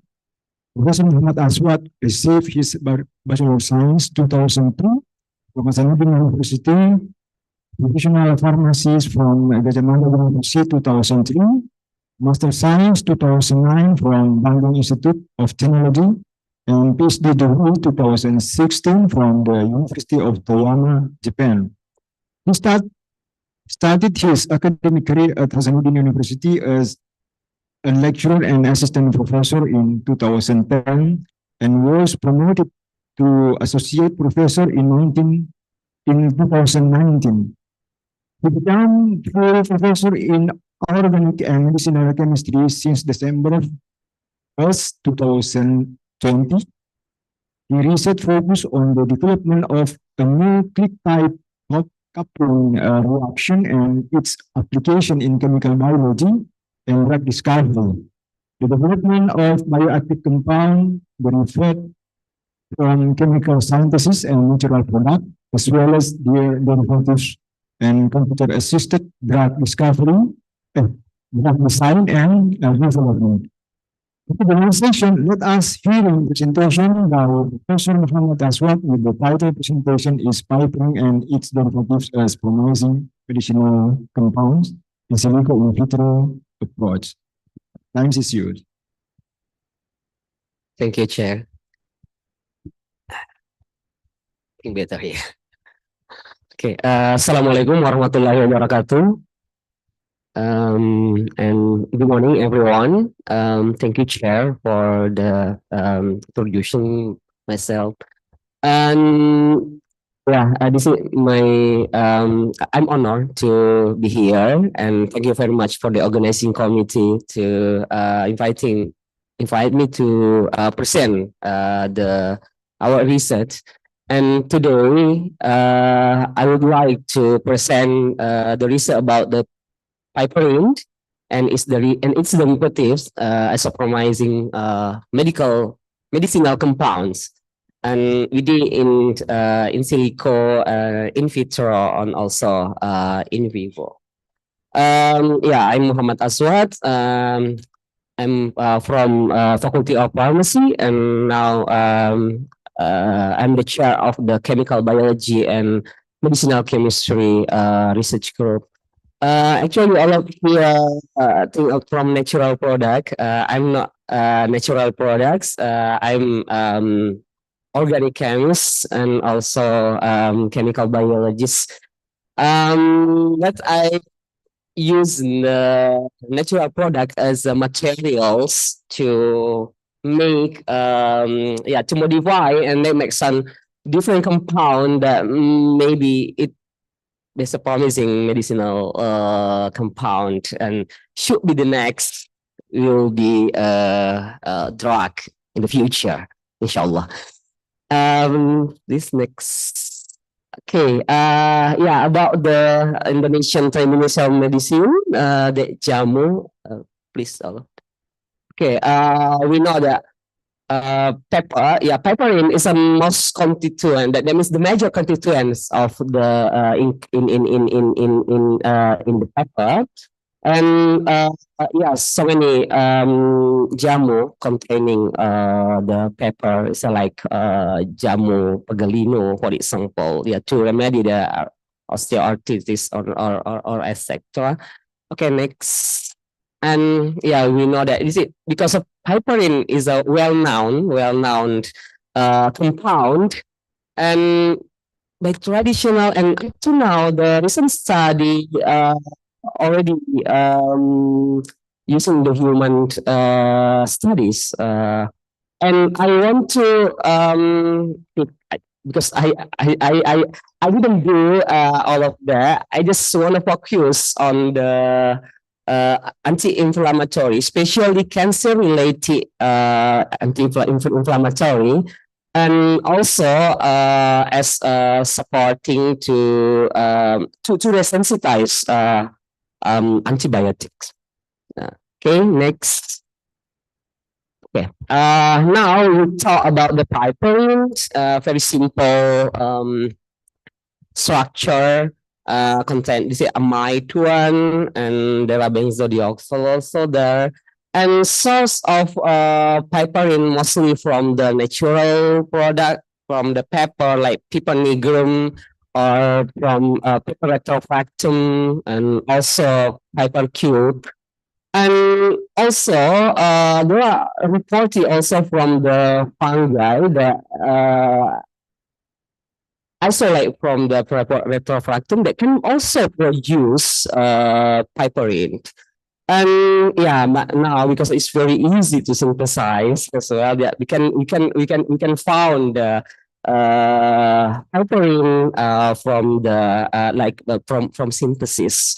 So that's yeah, we know the problem in Indonesia because of the we don't have the chemical industry that can produce building blocks need to synthesize to make a drug and to make another compound. That's why I think that's better to use from the nature, from the pepper because we can isolate up to 9% of piperine inside. Yeah, depend on the method to in isolation. Okay, now the first thing is a cancer-related anti-inflammatory effect of piperine and its derivatives. Okay, the target is NF-kappa B, as a previous Professor Jalifa talked about the NF-kappa B also. Why NF-kappa B become the target? Because of NF-kappa B will make the cells become malignant. That's why it's when we inhibit inhibit NF-kappa B, maybe the cancer also not spread much, and we can avoid the malignance of the cell, even cancer cell itself. Okay. You see, our previous report in our study is using the piperines and also extract of pepper retrofractum. And from here, we can see that the pointer. Any pointer here? No. Pointer. No pointer. Okay. No problem. Okay, sorry. Yeah, we can see here piperine and also piper retrofractum extract also similar effect. Yeah, I mean non-significant effect. And the total of NF-kappa B reduced much. We can see in the first there. And when the piperine and also extract also reduce much NF-kappa B activity, as well as the nitric oxide production. And we test also in raw cells, cell line. And in the dose dependent manner, we can see in the result show that the reducing much NF-kappa B activity. And interestingly, in the next part, the viability of cells still maintained. That means we can reduce much about the cause of inflammation without kill the cells. This is good for not as the cytotoxic agent, but the focus on the inflammatory, but still maintain the cell life. That means still cells are viable there. Yeah, but because the problem in the case of the cancer, if we, for example, the cell is important for our life, and we use the chemotherapy, for example, the cytotoxic agent, maybe also will make devastating in our body. That's why this can still maintain the cells. That means the cells still in go up, but the inflammatory will reduce much. Next, And now I try to make a modification. This is very, very easy modification just to change from the amide to thioamide. It's very easy, and I use we can use crude one and just mix with the Lawson reagents. This is thiolation agents, and we can get 1% the yield. And yeah, because first the crude piperine we can derive from the black pepper, and then directly without a final purification, then add Lawson reagent. This will change to thiopiperine, and we can get 1% of yield. This yeah, because of thiopiperine is not that we can find in the, that means not commercially available. And piperine in TCI produce 5 milligram piperine is around 5,000 rupees. And then yeah, if we use like if compared to, we can use like 1 kilograms of black pepper, and when we can derive 1% of 1% of the thiopiperine, we can produce around the 10 grams of this compound. Okay, next we make bioassay to the cells, and this use the NF-kappa B 41 NF-kappa-B cells, and using the WST 8, we test about the NF-kappa-B activity based on the this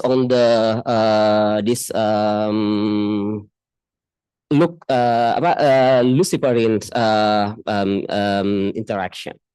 Then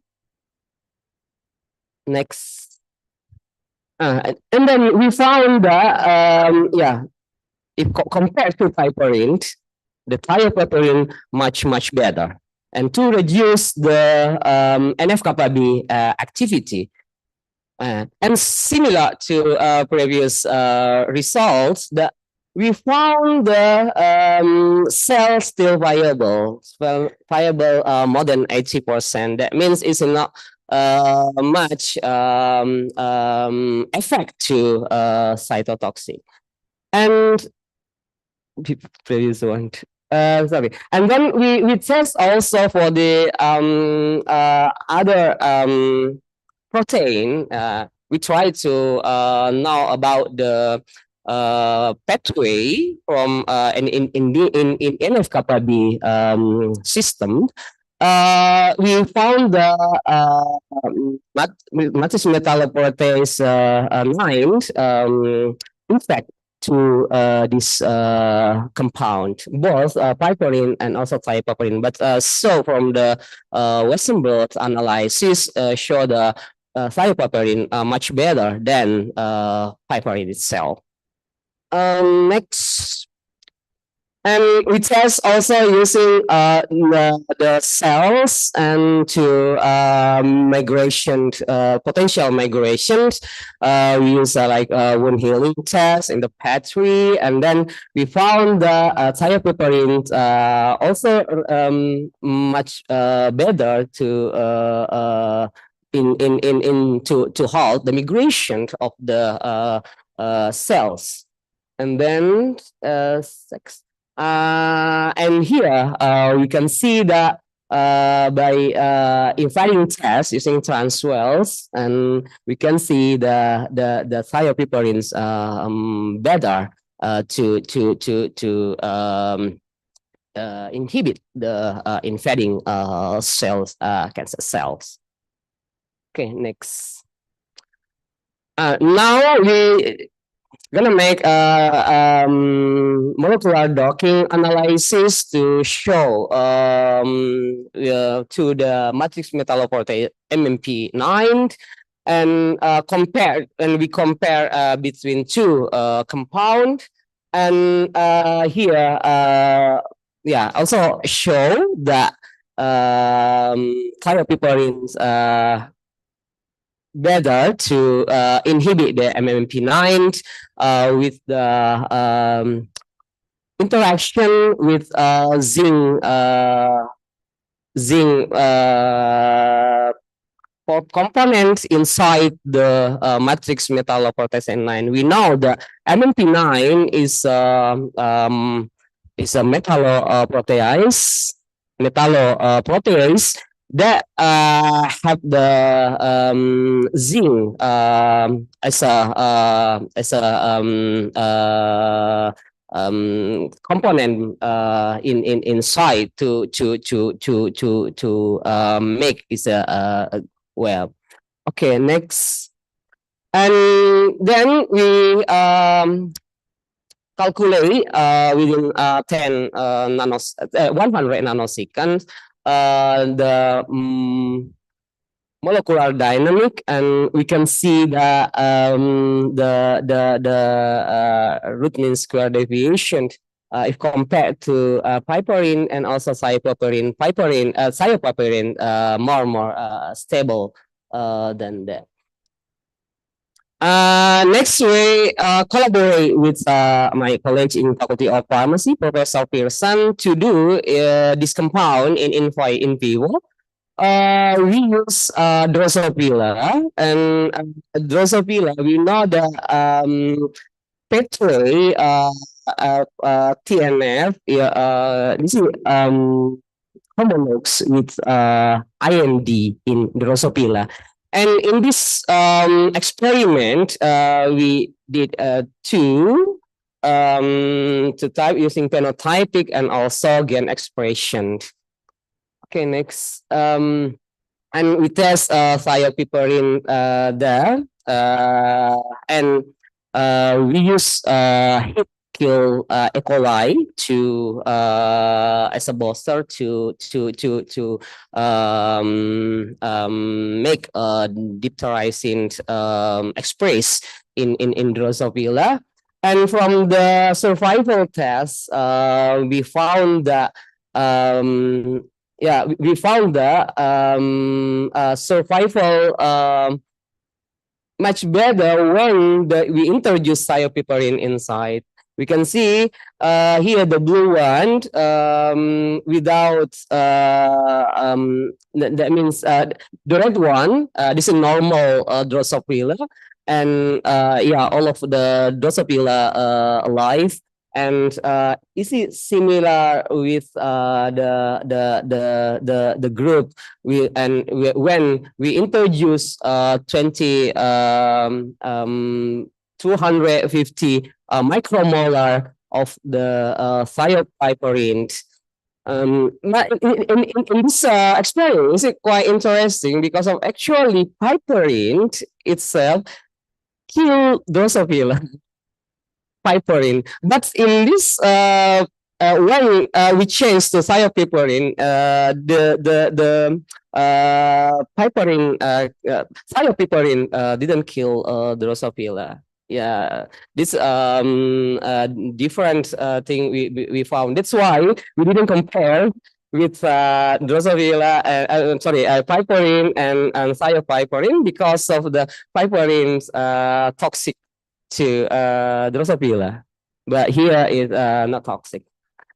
Okay, when we check using the gene expression and use the gene is the gene using diphtherizin, and we can see the level expression of the gene in the blue one when we introduce the heat kill E. coli inside. And it's a very high level of diphtherizin, and we know that the diphtherizin is a component that can using as an immune to Drosophila itself. And then when we introduce the this compound, we found will also a level expression of the much from 50 micromolar. There's a similar with the normal the normal group, the red one. Okay, next. And then we make modification again. And the next modification, using the starting thiopryvorint, then make a coupling with the sulfonyl azide. And actually this is our previous study to find out the coupling reaction between thioamide and sulfonyl azide. And we found the new compound we call piperine-based sulfonyl amidine. Okay, next. Actually, this is our previous report, and we found this reaction when I was studying in Japan, and this is the new reaction. The coupling reaction between the sulfonyl azide and thioamide, and we know that thioamide is a very, very stable one, not easy to react with other compound. But when we introduce the sulfonyl azide, they make a coupling, and this coupling reaction without additives and also the best solvent for the reaction is a water. That's why we hope this one is a click reaction. Yeah, that's why we call it a click type reaction, because of not explored yet about the using in the chemical biology as a click reaction itself. Then the other reaction we also found recently is a tetramethyl thiourea, and this is will produce sulfonyl guanidine also in this this reaction. But this reaction is quite difficult. This is a little bit harsh condition with you have to heat in around 80 to 85 degrees in the replus for overnight to found the yields of this reaction. Okay, next. And actually from this our reaction, the TCI already adopted this our click reaction and produce two compounds that you can use these two compounds to make your own research. Mostly they use in chemical in chemical biology research, like tagging protein and another one, and this compound is now commercially available and based on the our finding before. Okay, next. Back to the sulfonyl imaging type, and then we test also similar to previous one, and we found these four compound reduce much NF-κB activity. But actually, thiopyperin better this compound. Unfortunately, that's why is it thiopyperin better? That means starting material better than this compound. Okay, next. And we check also using molecular docking simulation, and we also found the PBSA, piperin-based sulfonyl amidine, also interact or make bond with zinc. With the zinc, the zinc is a key of this MMP9. Okay, next. Is it also for the molecular dynamic solution simulation also show the stability of the interaction also good. Next. Now we turn to the second thing. We try to use this compound, especially for piperidine sulfonylamidine, to resensitize the microbe.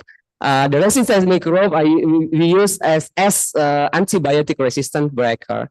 Okay, next. As we know, the bacterial resistant mechanism follow because bacteria need to survive from the invasion of the antibiotics. They try to make themselves become resist by the increasing efflux pump. They pump out about the antibiotic inside the cells, or decrease the drug uptake. For example, prepare the biofilm, for example, to inhibit the cells intake in the cells, or they modify drug modification or destruction, for example, to produce some enzyme like, for example, beta lactamase that can make to lysis the beta lactam, or target modification.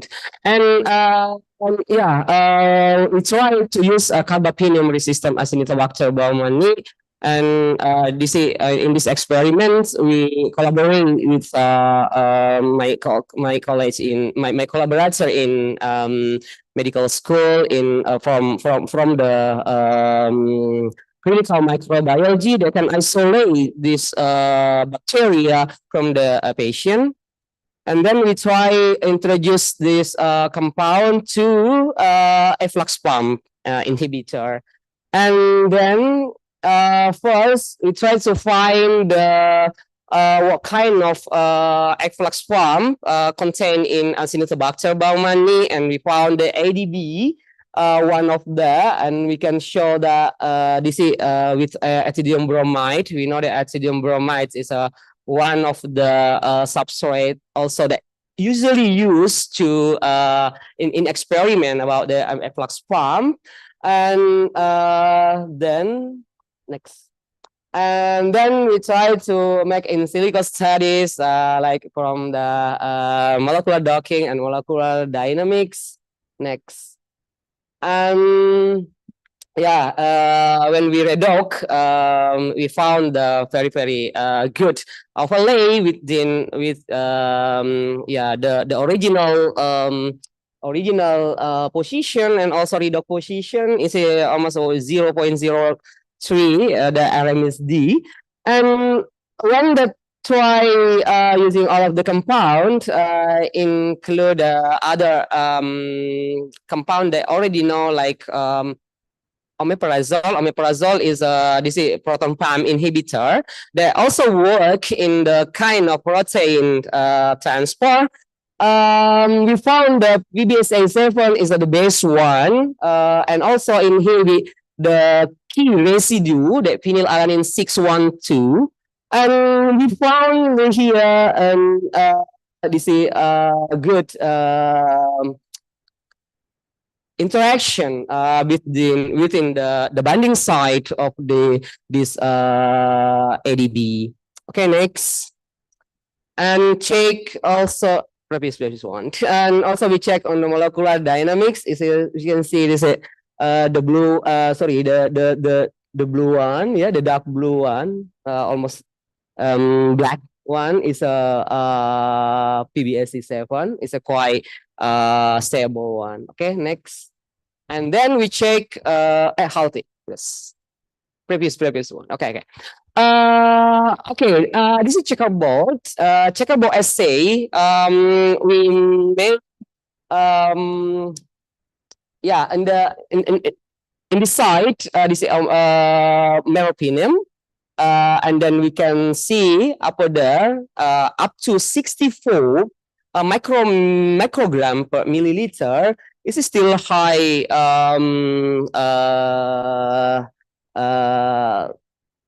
It is still high. The availability of of the Acinetobacter is still alive, but when we introduce this compound and this is completely dead, that means no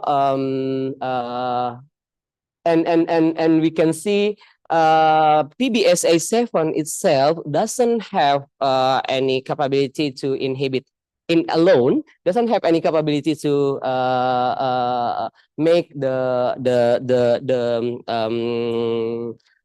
bacteria dead. And yeah, if compared to the piperine, is a quite lower one. And when we check next. Then we check using the ethidium bromide, and we can found that the PBSA7, piperine, and also omeprazole is a similar way. They can't inhibit the efflux pump. That's why ethidium bromide will remaining in the cells, and then we can found in the fluorescence in here. Okay, the other things because of actually it's still ongoing the other one about the thiopiperine, but we check also in this piperine. We know that piperine itself is a very lipophilic and very low absorption. It's a pure, very pure or bioavailability, and then we try to make like formulation in using we collaborate with my college Professor Andi Dian, and using the bisulfite micronidals. And bisulfite micronidals we use the like polyphenyl alcohol, and also combine with the polyphenyl alcohol and polyphenyl pyrrolidine to make micronidals. And then we check using this in vitro, and then we found the very good bioavailability here. And then we check also in the mice, and we've compared to oral and also the dissolving microneedles, the microneedle much better in the bioavailability itself. Okay, maybe the summary, piperine as derivative attenuate inflammation by blocking NF-kappa B signaling in both cancer cells and Drosophila melanogaster. And thioamide type of piperine, we call it thiopiperines, and piperine-based sulfonylamidine and citisbate to interact directly with zinc in the binding site of MMP9. And piperine-based sulfonylamidine inhibit the efflux pump in carbapenem-resistant Acinetobacter baumannii. Now we is still ongoing to test to another mechanism like biofilm. We already have, and this but not shown here. Actually, this compound also inhibit the biofilm formation in Acinetobacter baumannii. And then formulation of piperine with polymer like polyphenyl alcohol or polyphenyl pyrrolidine transdermal patch significantly enhance pharmacokinetics of piperine. Therefore, it might be considered for preclinical and clinical evaluation. And we acknowledge to all of the collaborators from Toyama University and also from Hasanuddin University, especially in School of Pharmacy or Faculty of Pharmacy, and all of my research group of medicinal chemistry and chemical biology research group. Thank you for your attention. Thank you. Assalamualaikum warahmatullahi wabarakatuh. Waalaikumsalam. Please give applause. Thank you for your presentation, Professor. Now we are coming to question and answer this session because the limited time. I will give three. Yeah, we can. I will give three questions for our speakers.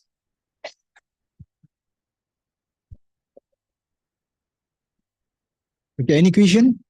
Please, your name and affiliation, and who is the question addresses to?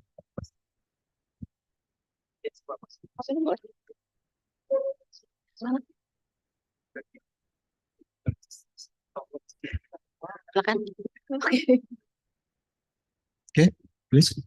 Okay, thank you for the opportunities. I want to ask for Professor Zalifa. Could you explain which the derivative curcumin that have a highest potential as GSK3 inhibitors and also have a strongest activity against the Plasmodium falciparum or another parasite of the malaria disease? Thank you. Okay, thank you very much for the question. All right, if you can remember during my presentation, the slides, the most active one against GSK3 beta is the derivative number 20. Number 20 is the monocarbonyl. Monocarbonyl means we are making it from scratch. Yeah, we are not modifying the curcumin because curcumin have two carbonyl group. So we make the new one. We only focus on making one carbonyl over there. So means it has small, low molecular weight. So it can target the GSK3 beta. And in terms of the anti-plasmodium activity, it is not the most active, but the activity is much better than curcumin. Yeah, so we can conclude that 20 shows anti-plasmodial activity by targeting the GSK3 beta. Yeah, okay. So you are asking about which strain, yeah? Which strain? Okay. It was active on chloroquine sensitive, resistant, and non-LISI as well. Yeah, but I don't have the detailed data at the moment because we just finished on the biological activity. Yeah. Okay. Hope I answered your question. All right. Okay. And the next question.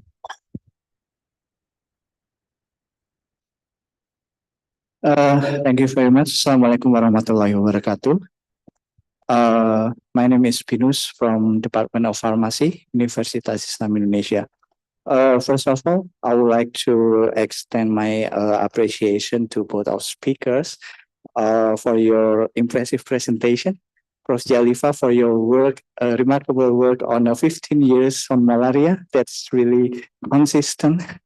And Prof. Aswad, for your insightful work on piperine, that is a common compound. In this opportunity, I have a question for both of you. First, for Prof. Zalifa. I'm interested actually on your work on marine spawns. As you know that I work on marine as well. So at the moment, for your information, I work on the spawns from Papua, Cestosponia, and the extract, it has a strong activity in Plasmodium falciparum. So and you work on many species for the from Sabah and Sarawak, if I'm not mistaken. So is there any update progress of your work on the marine spawns, if you don't mind to share? And also, if there's an opportunity, maybe we can work on the marine spawns that I work on, because with your many what do you call it, the biological activity and another insight.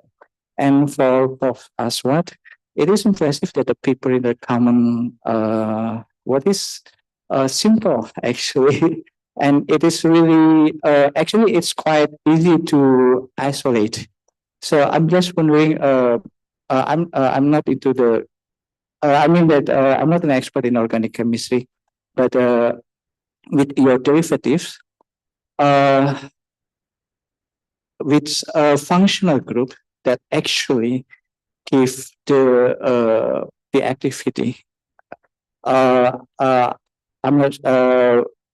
Have you tried in a other functional group, for example, in the tire or something like that, or your work is concern focus on one functional group? Thank you very much. Thank you. Question.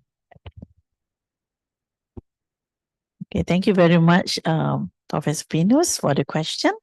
Okay, the first question was the updates on the sponges. So, frankly, I don't have any updates on that.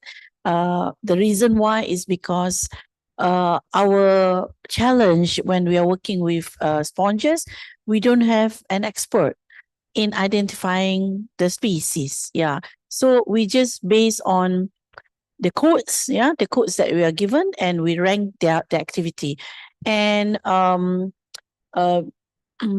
based on that, because when we go for sample collection, it is regulated. You can't go for a huge amount of samples. So by the time when we went there at the same place, try to find the same sponges, we couldn't find it. So unfortunately, that was really unfortunate. So that's the reason why we were focusing on something is more feasible, which is curcumin. Yeah. So I am looking forward to work, with you in terms of this, because we are my anti-inflammatory or anti-malaria research group. We are so far ongoing. Means we never stop in looking for continuous funding, so we can either explore deeper, or we can expand our work. So I am looking forward in collaborating with you, because I know your research group managed to do this identification of sponges and so on. And I'm sure with all these data mining, things like that, it will make our work smoothly. I would say, smoothly, because we have established our own bioassay to back you up in terms of looking at the activity and and chasing the molecules. Yeah, you're most welcome. Itu saja ya Pak soalannya ya. Benar. Oke, makasih ya.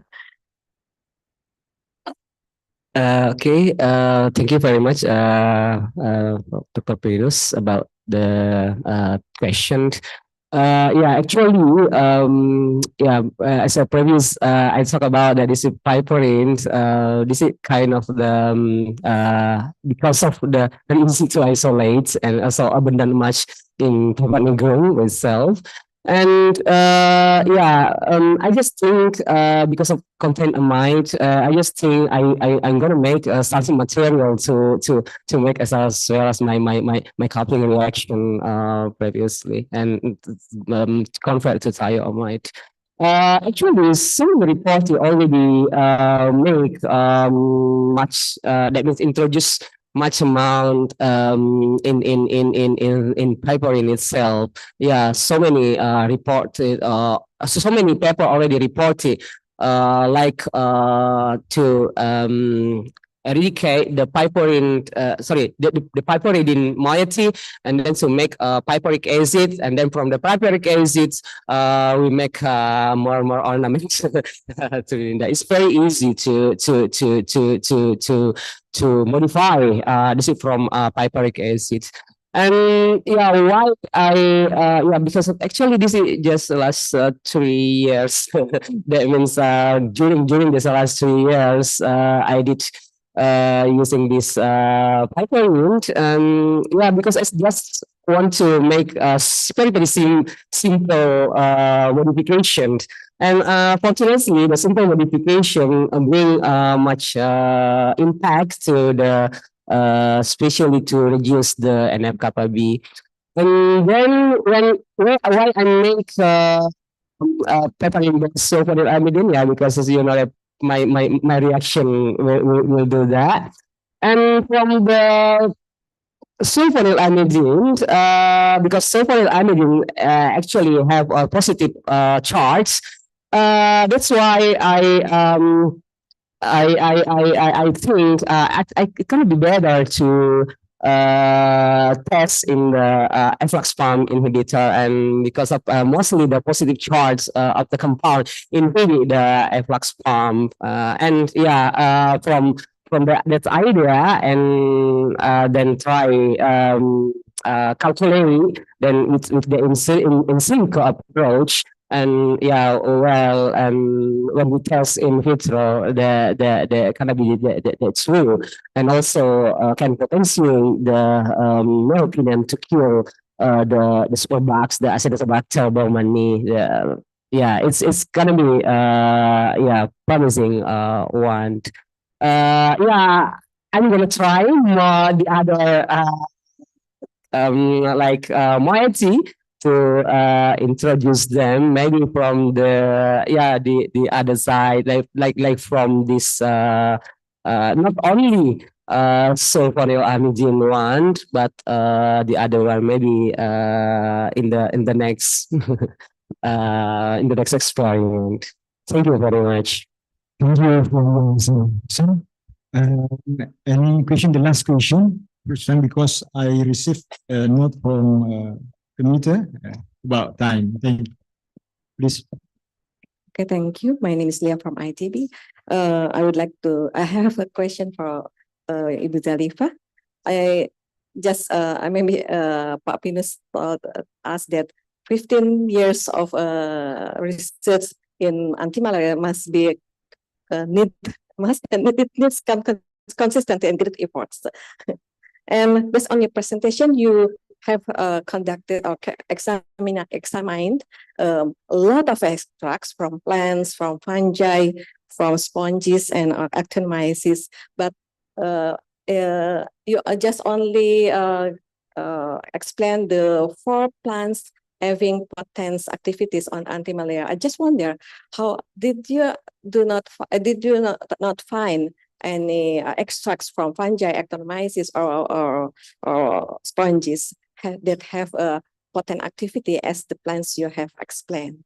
That is the first question. And the second question, besides the curcumin, do you have any compounds which will be maybe elaborated or synthesized or maybe derived later to be a good anti-malaria drugs? Yes, thank you. Okay, thank you very much, Professor Liao, for the very good question. So the first question is whether is there any fungi or other plants? Yes, there is. There are a few fungi that we have showed very strong activity, anti-malaria activity, and the work has been continued by one of our collaborator in Sabah, the one that developed the yeast-based assay. So we have several publication regarding on that. It's just that in this case, I was just focusing on curcumin, the one that I really the one that I chose to narrow down for my own work or for my own group in UKM itself. Yeah, but we are still collaborating with the huge group when during the first stage where we have these 3 major projects. So our collaborator in Sabah still continuing on the fungi, because the fungi sponges comes from their region over there. Yes, we do have. And on the second question, for the compounds, for the compounds also, we have tested a few compounds. I think angelitin also active, quercetin also active. There are a few. So it's just that because I want to bring you, walk you through my work pathway throughout malaria. So based on that 5 different steps, because first we are doing some very conventional work.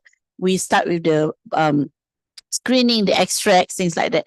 And then after that, we try to tailor-make our work. So that's the reason why I was not highlighting the other compounds as well. But you can refer to my publication. I think I have publication on angelitin, on this quercetin, and so on. There are few other small molecules that also have potential in terms of anti-plasmodial activity. But among them, curcumin has been one of the best. The reason why is because curcumin also targeting the inflammatory side. Yeah, because of the dual action. Yeah, okay. I hope I answer your question. Thank you very much.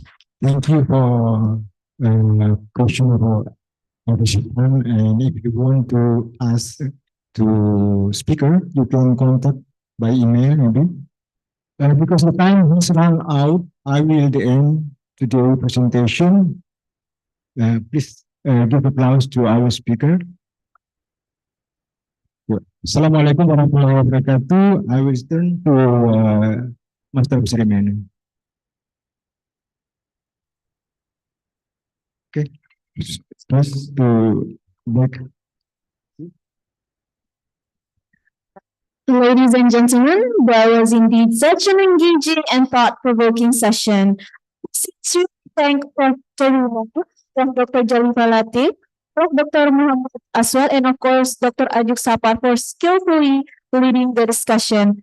Therefore, may I kindly request for our speakers and moderator to come up to the stage again for a moment, as we would like to present the token of appreciation. So for our speakers and also moderator, we kindly invite you to the stage. And also, we would like to invite the head of chemistry department, Dr. Siti Fauzia, SSC, MSE, to the stage to present the token of appreciation to our speakers and also moderators.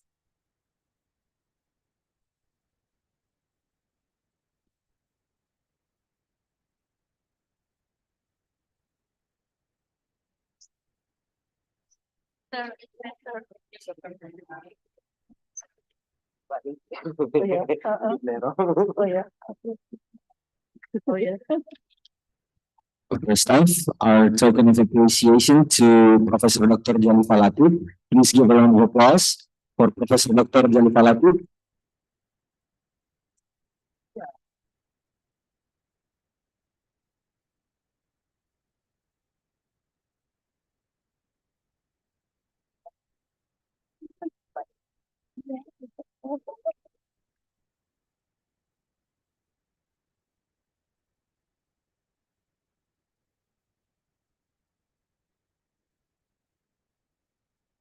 And now our next token of appreciation is handed to Professor Dr. Muhammad Aswad. Please give another round of applause to Professor Dr. Muhammad Aswad.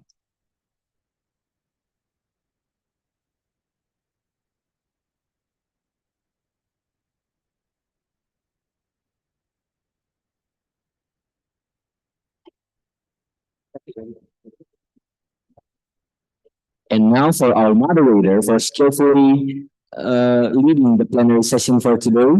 Please give a round of applause for Dr. Ajuk Sapar, MSE. We are very thankful. We are giving our deepest gratitude for the valuable knowledge given by our speakers and dedication that has been generously shared with us today. Oh, can we kindly ask for our speakers and moderator for a collective photo session with the moderator speakers for the second plenary with the head of chemistry department, Dr. Steve Fauzia, SSC, MSE, to take a collective photo session for the second plenary session. Please, I would humbly request for the photo session.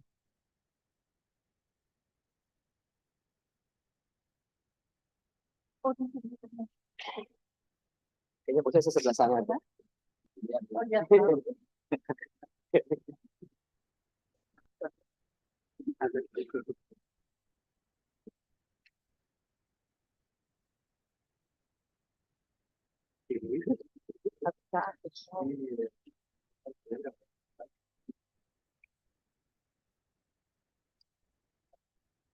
And now this photo session officially concludes our plenary session, our second plenary session for the second international seminar on natural product chemistry. Please give a round of applause for the second plenary session.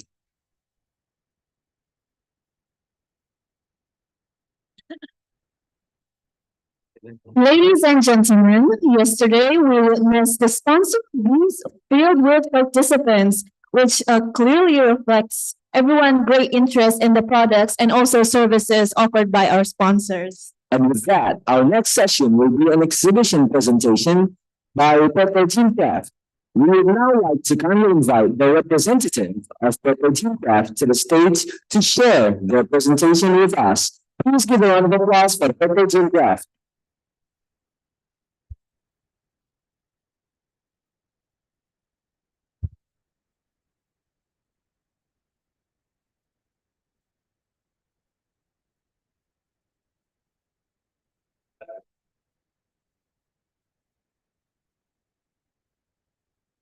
Okay. Bismillahirrahmanirrahim. Assalamualaikum warahmatullahi wabarakatuh. Yeah. Good morning, ladies and gentlemen. My name is Binar Saifuddin, representing of Pathogen Craft Labs. And I will to introduce our profile company. But first of all, on behalf of Pathogen Craft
Bismillahirrahmanirrahim.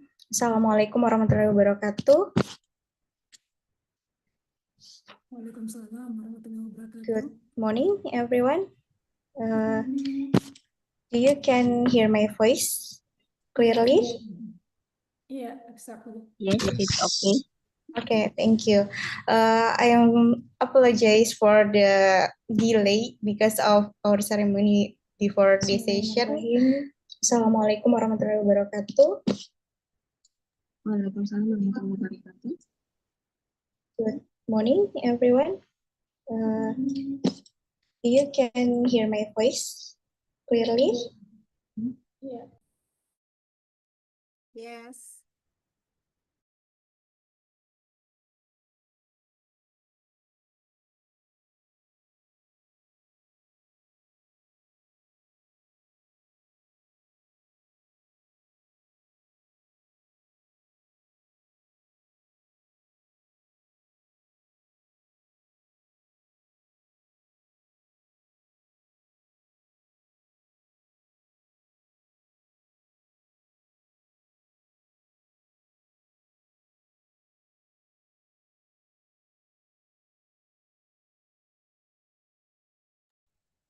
Cek.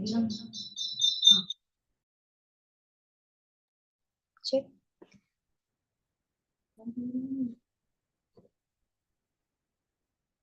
Sudah clear? Takut ada gema lagi. Oke, aman ya. What about now? Is it still here like has a double sound? Check.